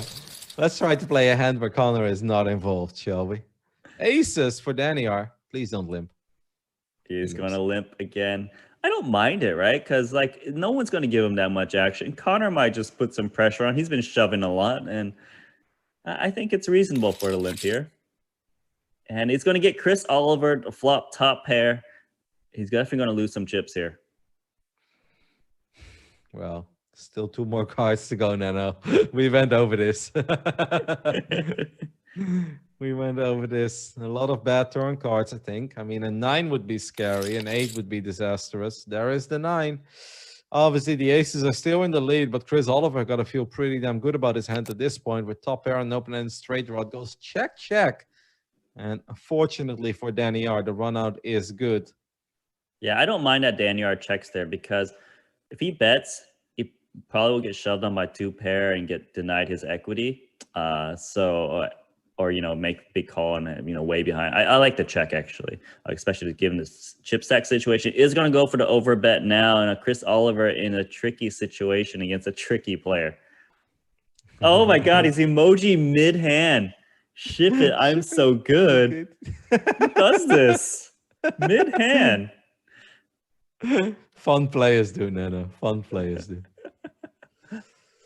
Chris Oliver is like, what the hell is happening here? He limped. And now he's spamming emotes to me on the on the river while over betting the pot. You either have me crushed or you've got nothing. This is yeah, it's tricky. The thing is, Chris Oliver, what does he beat? He beats like ace queen exactly. It's my thoughts. Yeah, but how do you even put guys on hands that limp pre-flop? That's the thing. But it just doesn't. It's hard to think of many hands, but he just keeps spamming because it might throw Chris Oliver off. He's just like, man, I want to get rid of this spammer guy, you know? Like, oh man. This is so Chris Oliver with a very, very tough decision here. If he's wrong, he's obviously incredibly short. He would drop down to 7 big blinds or so. So a very big decision for him. Chris Oliver is thinking, man, my hand looks like a jack. My hand is face up. If I had a hand better than 1 pair of jacks, I would have bet the river myself. So he's just thinking, this is some real poker here. It's just like, it's a guessing game. And he's very confused as to what hand would take this line. Makes the call. Makes the call. He's going to receive the bad news that Daniar was sitting on aces. Daniar picks up a pretty big pot. He is now second in chips. Keeps spamming emotes. Chris Oliver probably pretty disgusted to see aces there. He's like, this guy from Kazakhstan just emojiing me and got me. He's got to be pretty salty right now. Actually, the limp paid off with Daniar, right? Because he raised. That hand could be very different. Wouldn't have lost as many chips for Chris Oliver. And Daniar is still feeling good because I've never seen anyone emoji spam like that and also didn't spam again after his opponent's been tanking. Really got under his skin. The mid-tank spam. All right, Chris Oliver pretty much all in at this point with the ace-4 suited. We'll at least pick up the small blind and the big blind here, so that's good news for him. But he is still under 7 bigs, and this could be bad news.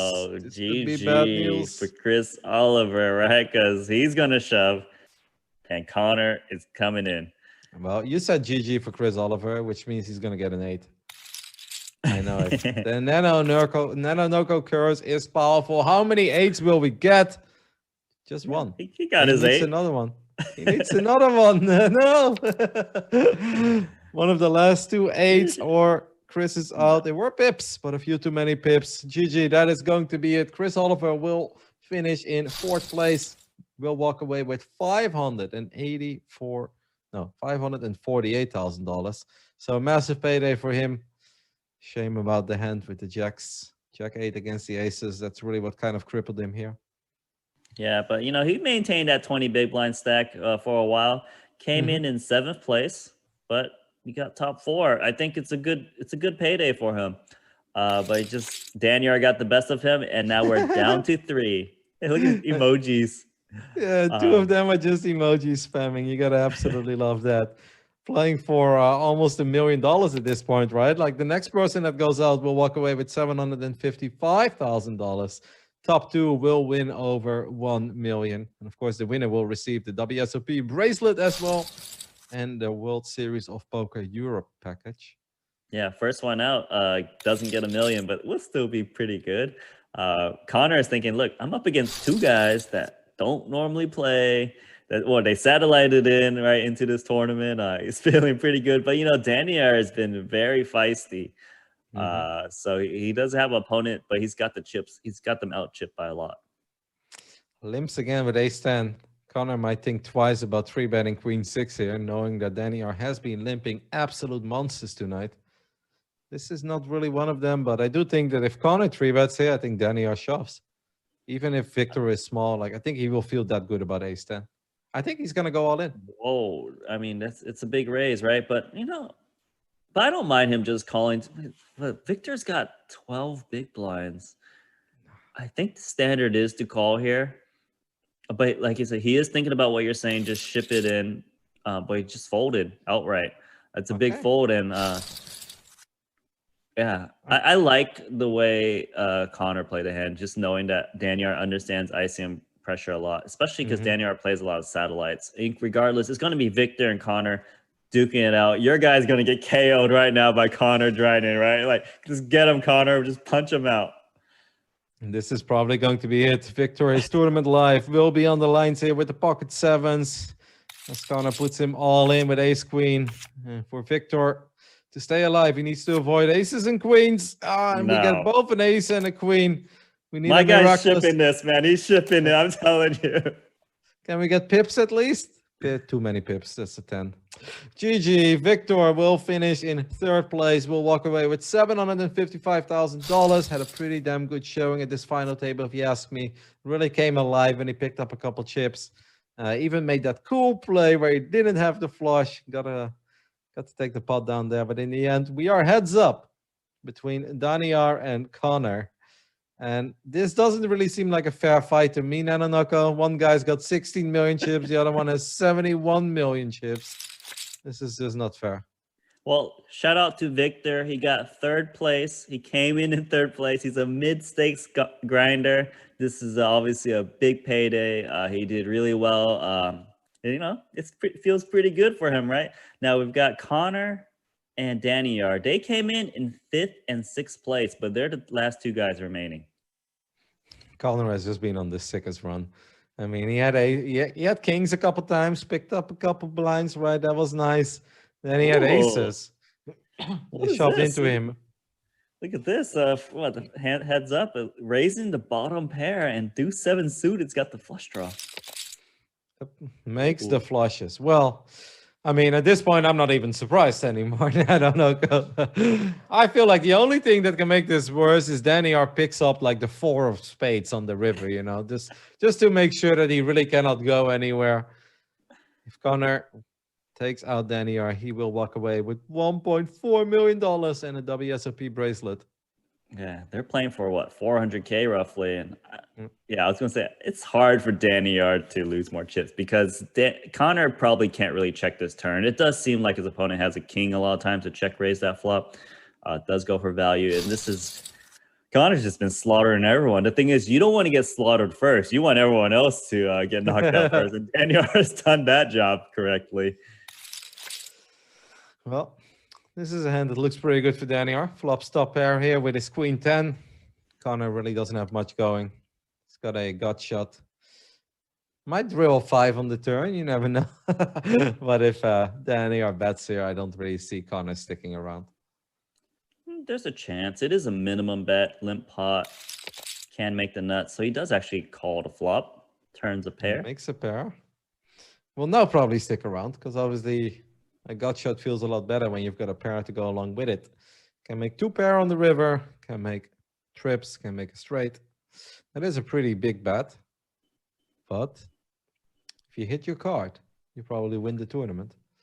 Well, Connor's thinking his opponent either has a big hand or he's on a draw, like 8-9, 2 hearts.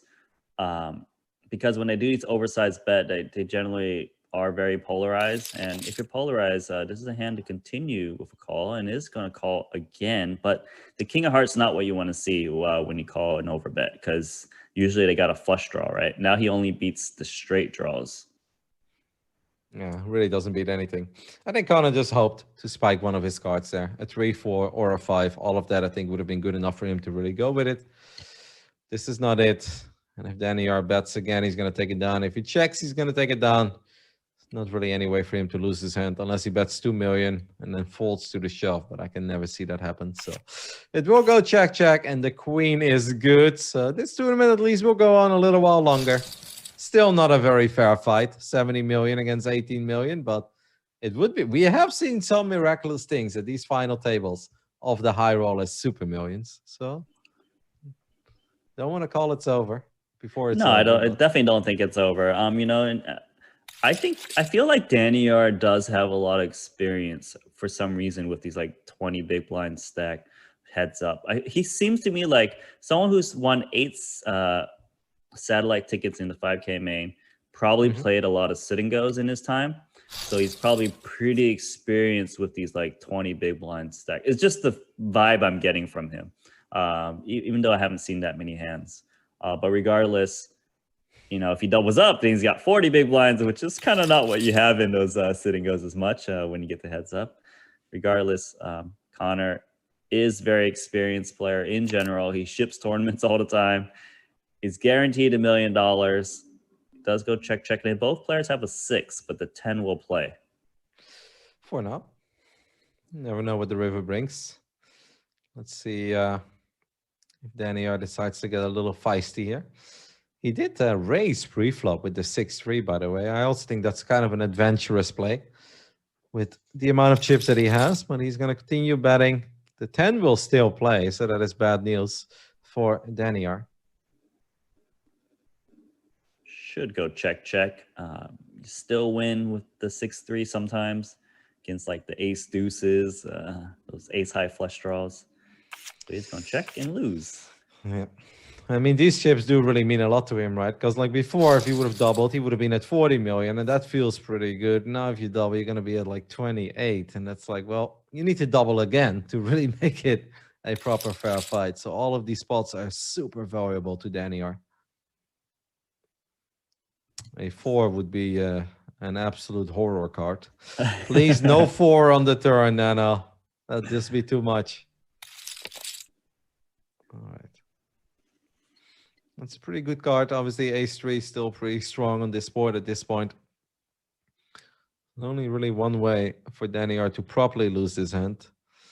And it's a 6 or a 4. I like the million chip bet there.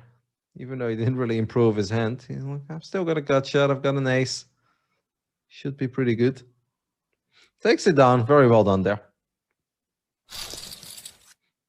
I feel like this was moments away from disaster. I was like, no, don't put a 4 here. That'd be way too much. Connor is going to take this round down. I mean, once again, this is a tournament that we do every Tuesday. Of course, the tournament always gets played on Sunday evening. I believe it's 8 p.m. Central European Summertime that it starts. And then we always play down to the final table. Normally, we have 220 to 270 entries. This time, we had 899 entries because it's an official WSOP event. The winner will walk away with a bracelet. Absolutely mental. Some of these guys firing 4 or 5 bullets. And here we are, heads up. One of these guys will walk away with the bracelet, 1.4 million, and the World Series of Poker Europe package. Connor picks up a gut shot here. Danny R makes bottom pair.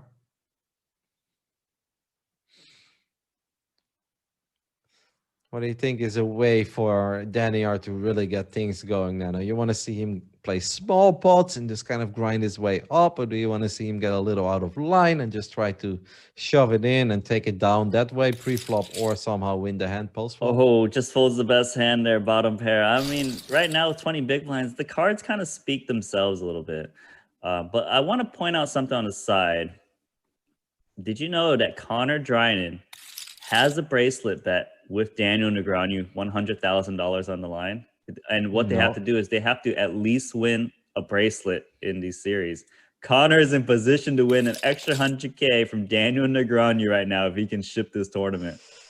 That is a side bet that I was not aware of, but yes. Well, Connor is gonna feel very good about making that side bet. I've been watching, and like Daniel has been streaming a lot of his runs as well as we've Oh, wait. Look at this. It's 2 pair in the straight. This is what Daniel needed. How big will Connor make it here? That's the big question. And as Daniel, you will always go all in, right? Like you're not worried about the flush. If he has it, he has it. Like your hand is too good. I'm not sure if you go all in because it would be a huge raise, but just nothing wrong. He's not worried. It's just the thing is, how much can he raise to and get Connor to pay off? Maybe 6 million. Make it 6-1. I think he can go more than 6. Yeah, because you're like thinking if I make it 8, then I'm almost all in. Maybe I just shove it in anyways. But because your main hand you're getting paid off is by the 2 pair. I guess if you did put your opponent on 2 pair, you would just shove it though, right? So Daniel is trying to figure it out. Can he get called by 1 pair? If he thinks the answer is no, then he should size up pretty much all of the chips. I mean, you can also pray that your opponent has 7-5. Wow, he just makes the call. No, I don't know about this. It just seems a little bit too safe in a spot where you're so short. What's the worst can happen? If you had 40 big blinds, I don't mind it as much. But here, you're so confused. You like just face palming a bit. But no, yeah, I'm totally with you. Like I think it just depends on the stack that you're working with. Like if you are indeed sitting at 40 million or even 35 million, okay, maybe you don't want to put yourself in a disgusting spot where your opponent like all puts you to the test and all into you. But I think in these moments when your opponent has so many more big blinds than you do, I feel you got to try to get some more value out of super strong hands like the nut straight there. Like that was the best possible straight. 10-7 was a straight, 7-5 was a straight, but he had the best possible one. He's got to go for it.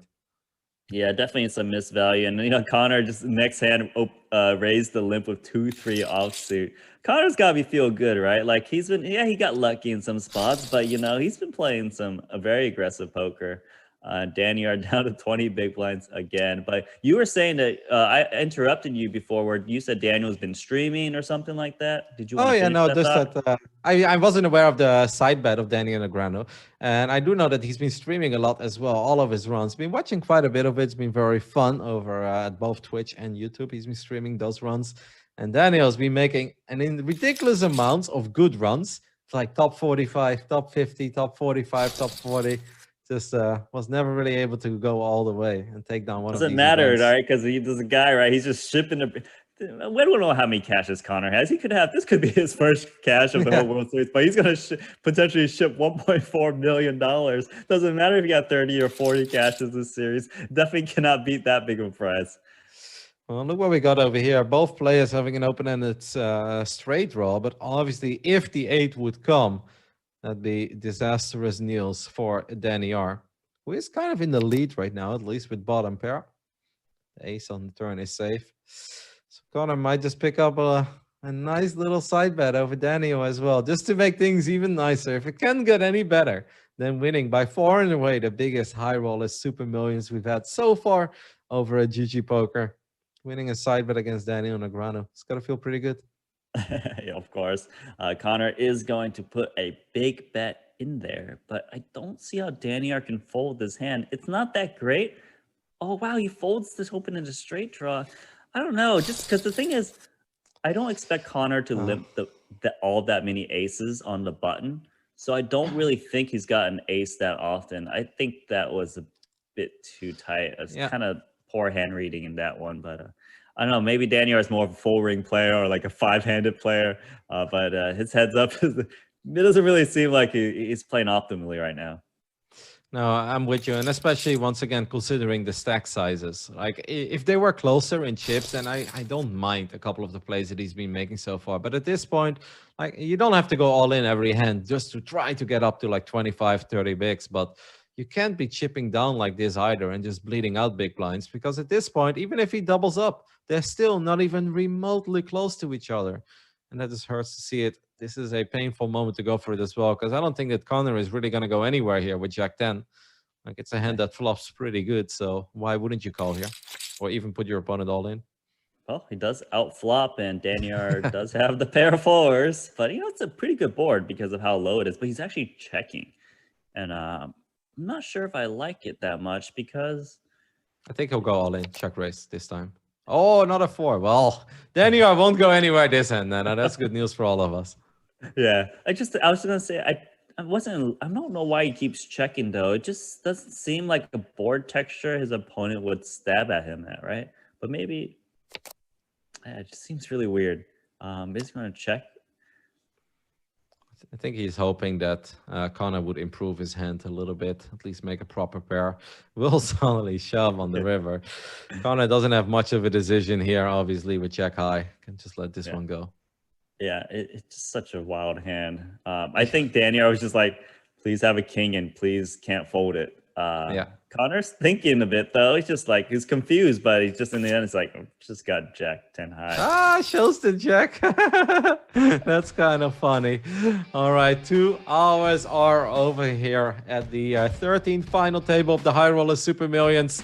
Normally, this is where we hype it up. We build up the suspense. Who is going to win this edition? Obviously, it's never over till it's over, but these numbers don't lie. Connor is in a very dominant position. 91 big blinds against 20 big blinds, 73 million chips against 16 million chips, $1.4 million on top for the winner. Apparently some juicy side bet action as well, and of course the bracelet. We're going to take a quick break. We'll be back in a couple of minutes. Hopefully you guys have been enjoying this final table. We do this every Tuesday. Honestly, some of these final tables on Tuesday have been ridiculous. We've had back-to-back final table lists. We've had multiple winners, as Michael Adamo has already won 3 of these events. You can't even really make that one up.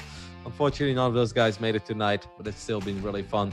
Make sure to follow the Twitch channel if you haven't done that yet. And of course, if it looks fun to you and you live in a country where you can play on GGPoker, make sure to head over to ggpoker.com, download the client. There is a sign-up bonus as well with GGTV. You guys too can join in the fun. Maybe play a couple satellites. Who knows? A couple of guys that I played in some of the smaller tournaments with said, Roddy, I'm going to play some satellites and you're going to cast me. Make sure to give me proper shoutouts. I haven't seen them yet, but I hope to see them soon.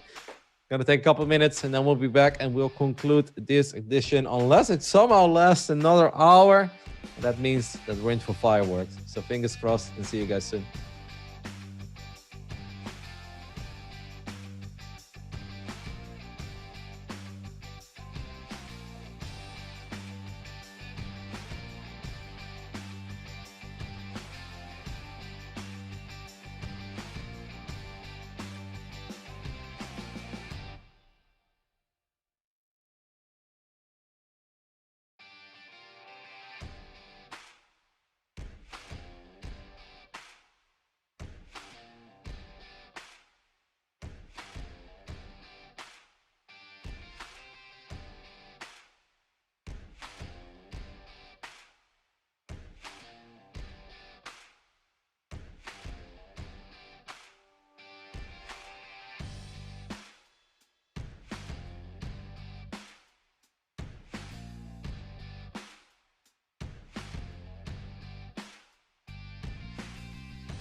All right, guys, as you can see, I'm back. Nano is back as well to continue our coverage. And we're obviously hoping for at least, I'd say, one double up for Danny R. But he needs to get those chips going, Nano, because this way I feel like we're just not heading in the right direction. Yeah, Danny R is grinding down. He's got 20 big blinds, but sometimes all you need is a 5-minute break to just kind of rethink things, right? Maybe he's thinking, okay, what can I do to kind of maybe get back in this tournament? They are playing for what, almost $400,000, a heads-up match and a bracelet. It's a lot on the line. Can Danny R get the double up, or is this going to be the Connor Drynan show? Well, he's going to limp the 10-8. Connor is just going to shove the ace, and we'll take this one down as well. And that queen 10, that was really unfortunate. I feel like that was a perfect hand to at least get some more chips going your way. And a few of the other hands we've seen. I feel like Danny just needs to be a little more aggressive. Obviously, you want to keep the dream alive, but in a heads-up match, you got to risk it. You can't just really sit there waiting for you to have the nuts, the second nuts. He's going to shove the sixes. Love to see that. At least take this one down pre-flop. But I'd love to see a little more of it. Like, shoving is scary. Tournament live on the line. Obviously, you know that Connor can call pretty wide. But you need to make something happen, because just limping all the time and then keeping pots small, getting out flopped, that's just not the way. Well, it does come ace 8-5, and it's just a straight draw and bottom pair. No clubs are going to come when everyone's holding them. Here's the min bet, but Connor's got the inside straight draw. When your opponent limps the button, they usually don't have an ace, right, with 20 big blinds. So I think Connor is thinking, maybe I check call, maybe I check raise here sometimes. It's going to be a check raise. Okay, bottom pairs is tough, but the thing is, can you really put Connor on an ace when he checks pre-flop, given the situation, and it doesn't fold? That's a really nice turn card as well, because now obviously the pair of fives will make an open and it's straight draw as well. What does Connor do here? He picks up a double gutter, right? A 3 would make a good straight, but a 7 would make him a straight as well. And he's going to go another bet. I like the bet because, both players, it's a limp pot, so they're not putting each other on an ace that often. And Connor can put a lot of pressure on these like 5 rags. And it's another call because, pair straight draw. And, does Connor go for it again? That'd be pretty YOLO. Especially because I think at this point, Connor might think that Danny R is sitting on an ace. Because we know that Danny R has been limping a lot of very strong hands as well. Well, Danny R could easily have like 5, the all-in shove from Connor Drynan. But Danny R only has bottom pair, fifth pair. Can he make this? No, you can't. This would be sick. I want to make this call. You can't make this call. If he makes this call, I will get proper hyped. If Danny R can find a call here with bottom pair on this board with his tournament live on the line, that'd be insane. He's tanking. He's tanking here. He's thinking, okay, what's Danny R beat? Oh, just literally like what, a naked flush draw? The deuce 4-3-4, but it's hard to imagine. Because a lot of flush draws hit a pair at some point, so they would want to check it down. They're just thinking, Connor. He's just thinking, does Connor really have? His 2 5s would have raised pre-flop, 2 8s would have raised pre-flop, ace X would have. He's just thinking, what do you got? Oh my God, this is so sick. I don't see him calling, but if he makes the call, that'd be amazing. Honestly, be absolutely amazing with this tournament live on the line. Just a pair of 5s on this board. What do you beat? You beat nothing. He blocks the straight. He blocks the straights at least with the 7, I guess. It's something. He's really thinking. He's got a lot of time bank to use to really try to break down his hand. It's tough, though. Even when you try to break down his hand, it's hard to find a bluff. I mean, there's so much in the middle already, of course, right? He already committed 7 million chips. And if you fold here, you're down to 9.1. You're basically sitting on 11 bigs. But this is an insane call to make. You got to do it, Danny R. You took that break, right? You listened to Rotterdam. You gotta just go with your gut. What is there to wait for? No, I can't fold him. I definitely can't fold him if he makes the fold here. Like, I feel almost every single human being on this planet would fold this one. If he makes the call, that'd be amazing. He makes the call. What a call. Let's go, Danny R. That is insane. Wow, what a call. 32 million chips. Nanonoko, what did we just witness? That is insane. The sickest hand I've seen Wow. ever on a 10K Super Millions stream we've done. That's the most amazing What? post-flop hand. Danny R makes the call with fifth pair. That is insane. 400K on the line Insane. and a bracelet as well. If he wins this tournament, that hand should go down in the history books. I know that we see a lot of crazy tournaments all the time and a lot of crazy calls, but that is a legendary call if he ends up shipping this tournament. If he doubles up now, he's actually the chip leader. But obviously, Connor is not going to make it easy for him. Let's go. I thought that we were getting close to the end. Now, all of a sudden, I feel like we've got one hell of a heads-up match on our hands. Yeah, we've got to match it. Connor's just check called the flop, check called the turn, queen jack offsuit. He's on tilt. Danny are getting the value. Wow, and how he's betting out with the queen jack. I don't know what's going on. Connor's just he's on tilt. Connor, Danny, our call and give us another running hot emoji. Not sure if I love it. He wants to make this call too. It's hard to imagine what he's beating, but he is ahead here with the 4-3. I mean, busted flush draws. It does beat busted flush draws. It's a really weird line to take with busted flush draws, but I guess it's possible. It does make the incorrect. I don't fault him.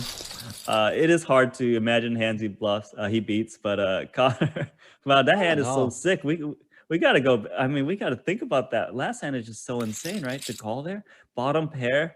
Even some of those straight draws turn a bigger pair. Well, who knows? I mean, you say like it's hard to imagine hence he beats there, but I feel like on a paired aces board, I think it's a lot easier to call, even if you just have bottom pair. And that's a small bet. Like he just made the most insane call for 9 million on the river. I feel like he could have called this for 1.6. If you're wrong, you're wrong. Whoa, limp jam. Here. That's a big limp jam. 30. But Daniel, he's a new man right now, right? He's just like, yeah, I'm going for it. You know, I had that 5-minute break and make the sick call down. And Connor is thinking, you know what Connor's thinking? He's got this bracelet, right?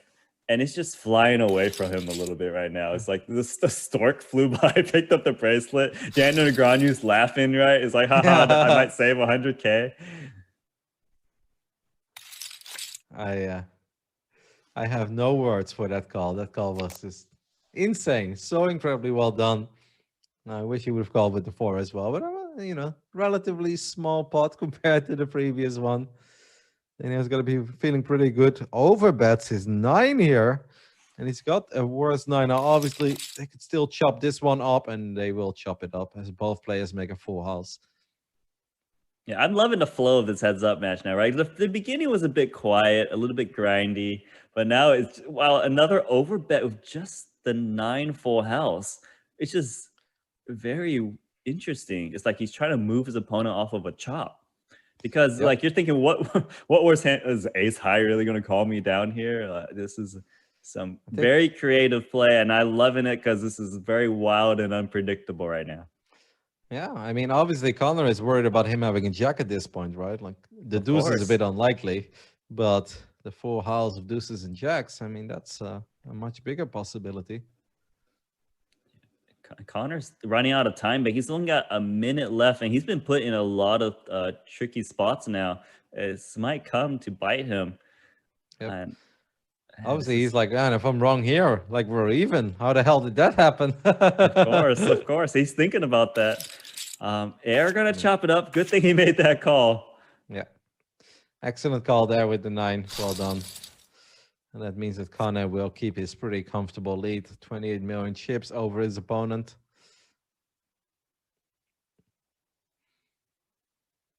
What is Danny R going to do here with his ace-9? He's going to put in a 3-bet. Proper 3-bet as well. We'll take this one down pre-flop. Well, this is closer than it's been in a long time, Nano, and I'm already kind of happy to see that. Right? Yeah. I mean, with a bracelet on the line, we need some proper excitement. Even if Connor does in the end take it down, we want to see him sweat a little bit and not just cruise to the victory. I mean, it's not just a bracelet online. It's also $400,000. It's a lot and a bracelet, and it's actually for Connor. It's a 500,000, right? Because there's the bracelet bet with Daniel Negreanu on the side. It's just a huge over bet with Queen 10 offsuit. And don't forget about the WSOP Europe package as well for the winner of this tournament. Second place does not get that. So yeah, there is plenty to fight for here. But I don't know if you just saw that, but Daniel C-bet overbet the flop 6-5-3, and Connor folded top pair with a 9 kicker. This is all Daniel right now. It's got all this flow. These overbets are really throwing Connor for a ride right now.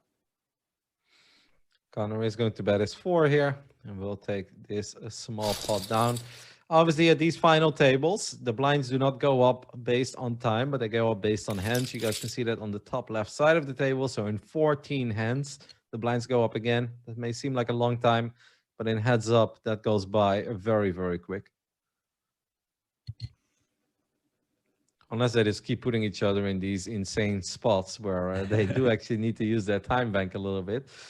And I mean, both players is betting a lot. Just check raising and everything. And this is a very fun match to watch now. Something changed at that 5-minute break, but these guys are really just going at each other's throats. And this is going to be some more cool hands. I can just feel it. King 3 offsuit against A6 offsuit. King 3 will take the lead with bottom pair on this flop.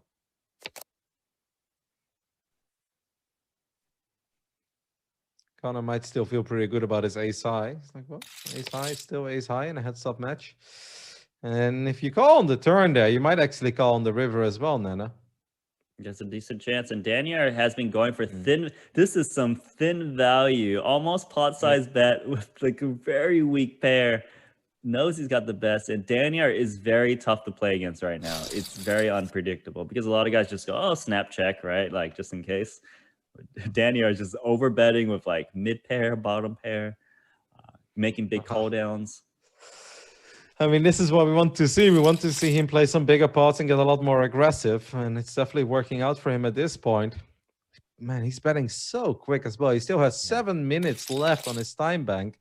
And he's just firing bets here. And Connor is just floating with pretty much nothing here. I mean, I know he's got a gut shot with the 7, but that's about it. And he's going to lose some chips, right? When you float with these straight draws, you're going to try to represent that 8 when it rolls off, and he is going to fire half the pot, but that's not going to get Daniel to... Wow, Daniel folded ace. I don't know about that one. No. I don't know about that one. This is so wild. It's so hard to keep track of everything that's actually happening. Daniel makes the most insane call, but then he's made a couple of folds that are definitely a bit questionable in a heads-up match, especially with the way that Connor has been playing as well, but... And again, who the hell, am I? I'm just sitting here on the sidelines. Daniel is like, he's a mad genius. Sometimes he makes the most insane plays. Then he makes the craziest folds that have been incorrect almost always so far. Yeah. But now he's got pair, min betting the pair, call. Ooh. Did you see that? I want to call mid hand and then still calls because most people emoji outs, they fold, right? But Daniel's got an emoji game. Yeah, but in this way, he actually gives away that he has a marginal hand. I mean, unless he's obviously setting up the trap, but he's kind of telling the truth here with his 7. And if you feel that your 7 is good on the flop, you're probably going to think it's good on the turn when the 9's your spare. Oh. That's a big bet, though, by Connor. That is a very big bet. Daniel has been making some big folds, but he hasn't folded this one. It's kind of weird because he trying to choose his spots based on timing, feeling. I don't know. Something's going on. It's so insane how he just snap folds the ace on a paired board there as well. But now he's just sticking around like it's nothing with his pair of 7s, which is not even top pair, of course. Maybe the queen will save Daniel some chips, but Connor is... Actually, he's not going as big as I expected him. I think he just wants to call. And he's like, well, if he does call, he makes the call. Oh, no. We're back to where we were. But actually, worse. It's worse. 16 million before when the break started. Daniel just gives it a lot of chips away. Connor's thinking, this guy is wild. Let me just grind him down. 15 big blinds. It's king, queen suited versus queen, 9 suited. There's the limp. Connor might just ship it in. It's only 15 big blinds. Well, if Connor ships it in, I do think he's gonna get snap called. Of course. You don't fold king queen here. King queen, that's it. King queen will make the call, and obviously Daniel is in fantastic shape here. Just needs to avoid the nines. There is a Oh, it's a 9, but he has a 9. flush draw. Flush draw. All right, we need a king or Don't a do this. club. King Don't or a do it to club? Daniel. It's a club. Let's go. We're back to 25 million. I don't know what's happening. What is this roller coaster that we are on, Nanonoko?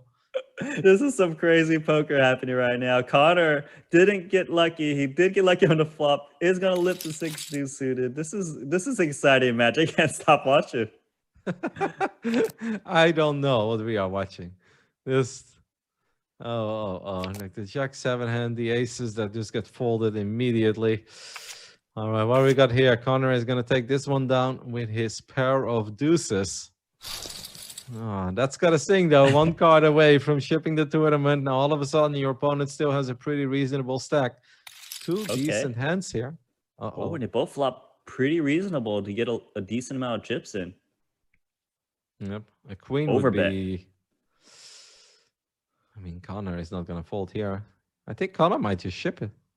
No, might just might just ship it. He might call. Connor, he is a little bit confused though, because he's not really too sure what to make of the overbets from Daniel on the flop. So playing a little bit cautiously, which is fine. Is gonna kind of a not that great of a run out, but usually your 10 is still good here. Just because you don't expect someone to overbet a 9 or 8 on the flop. Exactly. And it will go check, check. Daniel is going to receive the bad news that his opponent does have a pair of 10s. And that means that he is down to 18.4 million. In 5 hands, the blinds will go up again. Queen Jack. I feel like Daniel loves the Queen Jacks a lot more than he loves Ace 10. That's raise.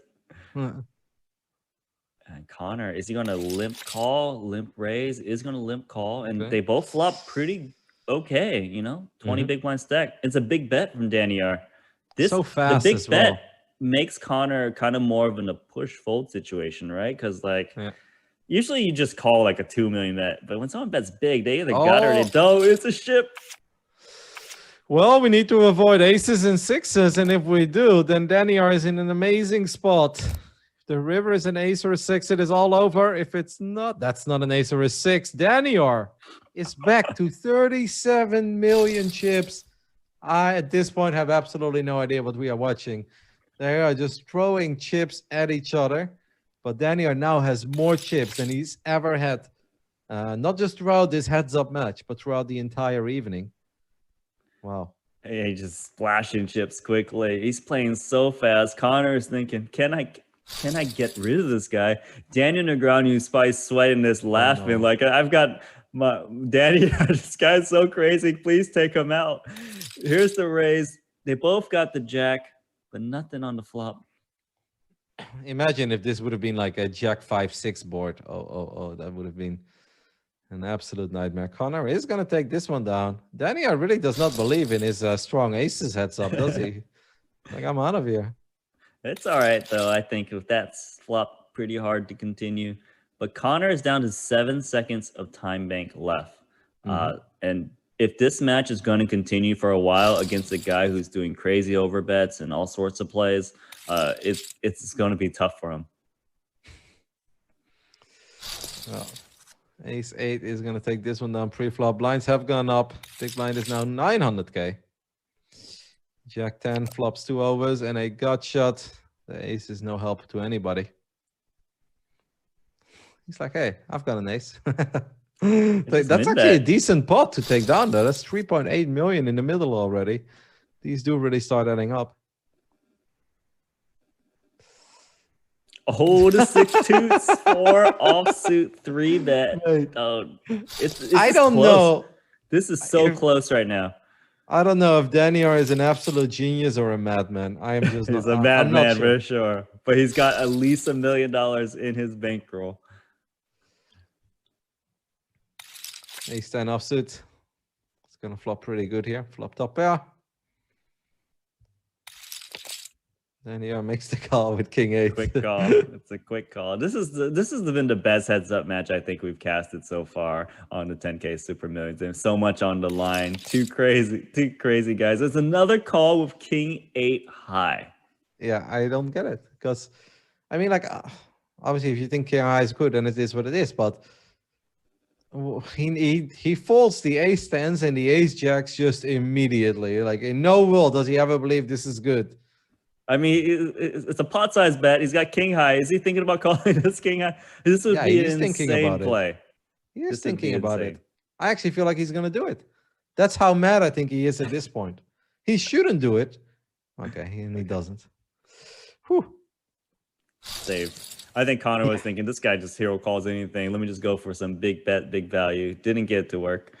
Daniel down to 36 million again, but it's been very fast, very action heavy. The man from Kazakhstan is putting on a good show for us.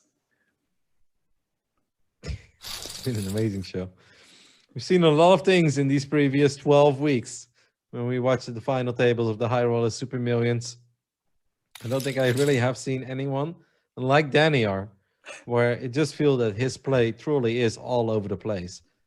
And sometimes it's beyond brilliant, and sometimes it's just quite questionable. Wow, he just check calls 10-8 high on ace, queen, 6 rainbow. I don't know what's going on. This is a raised pot as well. This is bizarre. I've given up on trying to understand what is happening here, Nanonoko. Connor just fires 6 million chips. Obviously, did pick up the flush draw, but Daniel is thinking about raising. He's thinking about, can't you? He doesn't have anything. No. He's definitely not calling, but he's thinking about raising. He's thinking, how do you have a queen to bet this? Oh my God. Raise from Daniel. Oh my God. I want to read the poker book that he's been reading. I just want to know what's in there. I don't know. Connor calls. River's at 8. Oh my God. Couldn't Daniel? Well, if this goes check, I don't think Connor can really pull the trigger here with his busted flush draw. He's got 4 seconds, by the way. Oh my God, and he does make the bluff. What the? These guys are nuts. Nanonoko, they're beyond nuts. Daniel, if his read is right that his Connor would not have a queen, he might be able to find a call here. He's got 6 minutes to choose. This is the most insane, another insane hand. I didn't think we were going to get such a crazy hand again. It's check, I don't know. Check call on the flop, check raise the turn, queen, call, and now it's check. Connor had no time left on his time bank, and he just went for it. He fully sent it.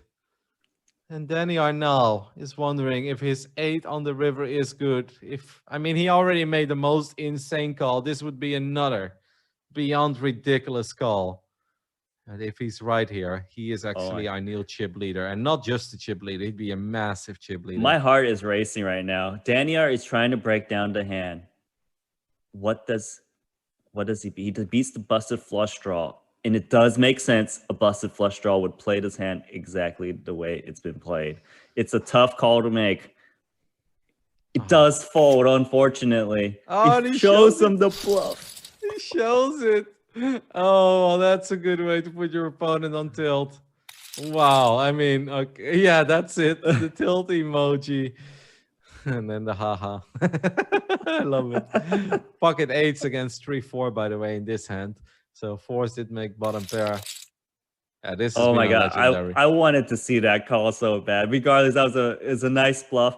It was such an insane hand. Who floats the 10-8 high? Check raises the pair queen. Rivers the pair 8s. Oh no, this is bad.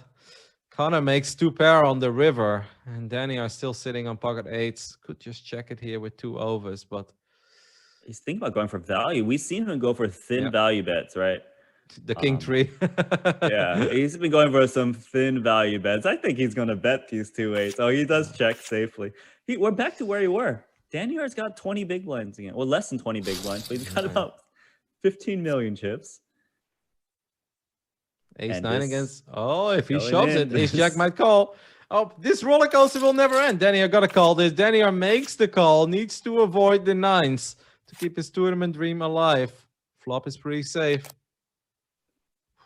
River is, or turn is safe as well, but it got a little scary there. Is it paint? No, it's paint. Oh, no, it's a 9. No, it's over. It's a 9, and that means it is all over. Connor will walk away with the bracelet and $1.4 million for winning this event. And of course, the WSOP Europe package as well.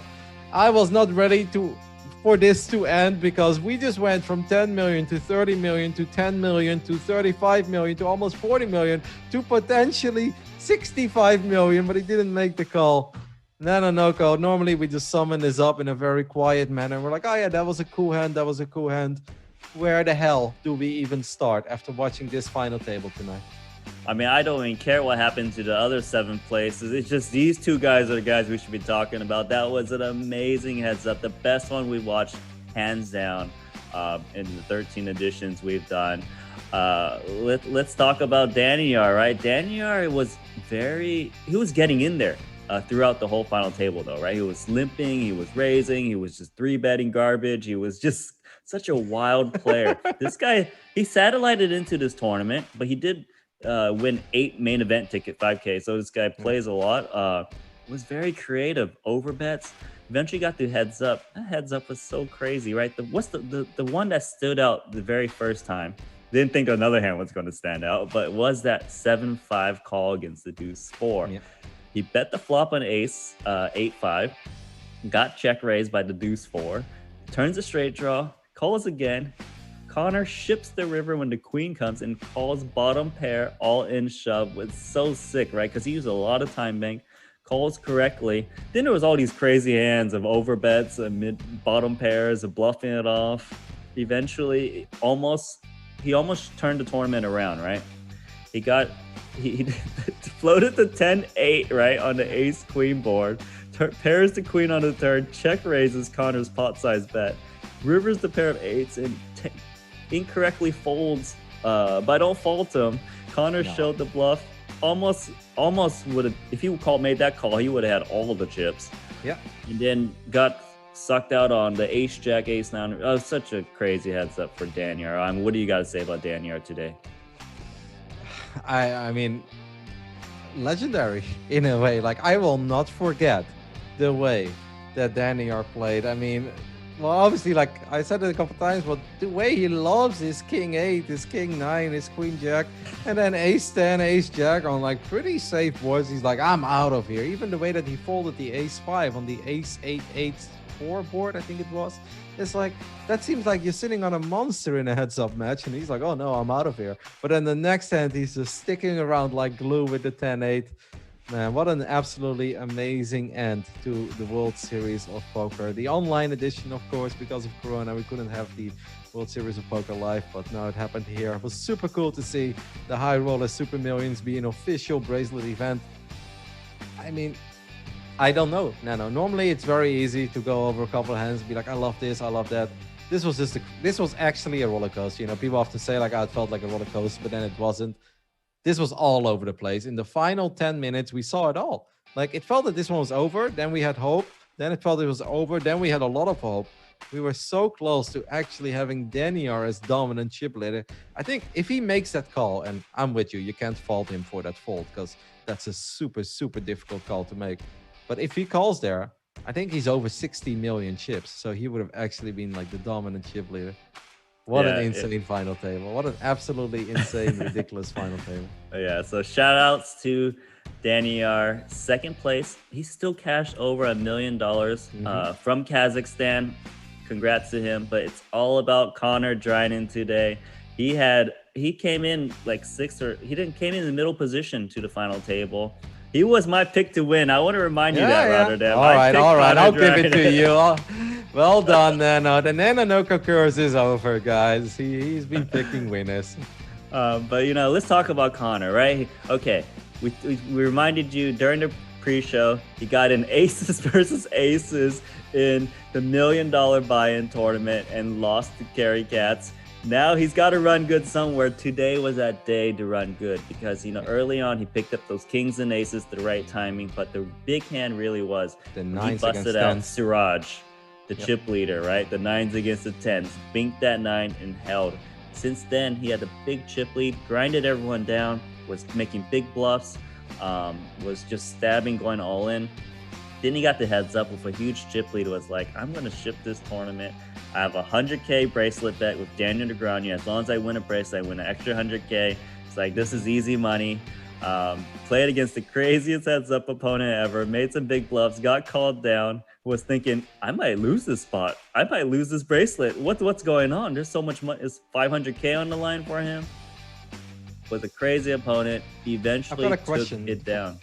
I've got a question for you. Do you think the fact that he was running out of time bank played a role in him shoving that river there with the busted flush draw? Because he had to decide within 2 seconds. Like, obviously he has his immediate 5 seconds, and then his clock started ticking down. The red numbers 5, 4, 3, and he just sent it.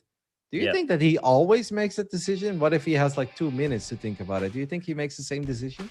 I don't know if he makes the same decision, but I think in the end he was thinking there's just too much in there. I just got to go for it. But the thing is, because let's say he had more time. Let's remind the viewers of the hand. What happened was it was a raised pot. Connor bet the flop. He got floated, right? It was ace, queen, rag. Turn was a queen, backdoor flush draw. Connor bet pot. Got check raised 2.5x. Connor calls. What does this hand look like? This hand looks like Daniel had a queen, because the queen would check call the flop, the queen would check raise the turn, and then the flush draw miss. The thing is, it does make a lot of sense for a queen to check the river. The reason is you don't expect an ace to pot size bet the turn. It does look like Connor has a flush draw or like a boat in only those kinds of hands. It does make a lot of sense, so it's hard to pull the trigger on the river card. And when you're holding a flush draw yourself, you block the flush draws of your opponent. So Connor might have not have shoved if he had more time. He might have still made the same play. It's hard to decide, but yes, I do think the time bank does come into effect. And also, I mean, there's too many hands. We can go on for a long time, but I still think of that queen 10 as well against the 2 pair of the 8-9 of Connor. Like, that queen 10 definitely needed to bet the river. And there's a good chance that Daniel would have been able to pick a whole bunch of chips up there. I mean, there were obviously 3 clubs on the board, but I still look at that hand as well. It's like, that was a missed opportunity. Yeah, it was just because obviously if the chip stack changes differently, if there were some raises and calls, you know, other hands would play differently, right? But I think something just happened on that break for Daniel. He was just like, at a 5 break, I need to make some crazy plays. I just need to go for it or something. And something happened, and we had the craziest heads up in the last, 20 or 30 minutes, whatever it was. It was just so fast, so quick. But yes, I do agree with you. That queen 10 could have really changed things. But then again, that queen 10 might have opened up the door for him to maybe make that hero call with the 7-5, right, the bottom pair, and maybe make that one more hero call. It's very hard to predict. I just want to say this was the most fun I've had on the 10K Super Millions commentating with you. It was the ridiculous heads up, and not only was it ridiculous, we were playing for what, 400 or 500K. We had a bracelet on the line. It was an amazing experience. I loved it. If that's not the best way to end the World Series of Poker over at GGPoker, then I don't know what is. That obviously doesn't mean that poker ends, guys. There is obviously a lot of fun tournaments to play each and every single day over at GGPoker. If you like the bounty builders or the bounty hunters, then you might actually see me in some of those. Been having a good time. Not deep, like when there's 200 left, you might see me there. It's been a lot of fun. Obviously, check it out if you feel like playing some tournament poker. How can this not motivate you to sign up and play some tournaments and try to get your own proper runs and find yourself in some of these cool spots where you can feel like an absolute god when you make the correct calls? This has been a perfect way to end it all, Nano.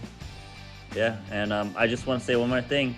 Connor did win that 100K bracelet bet against Daniel Negreanu, so hats off to him. His very first WSOP bracelet.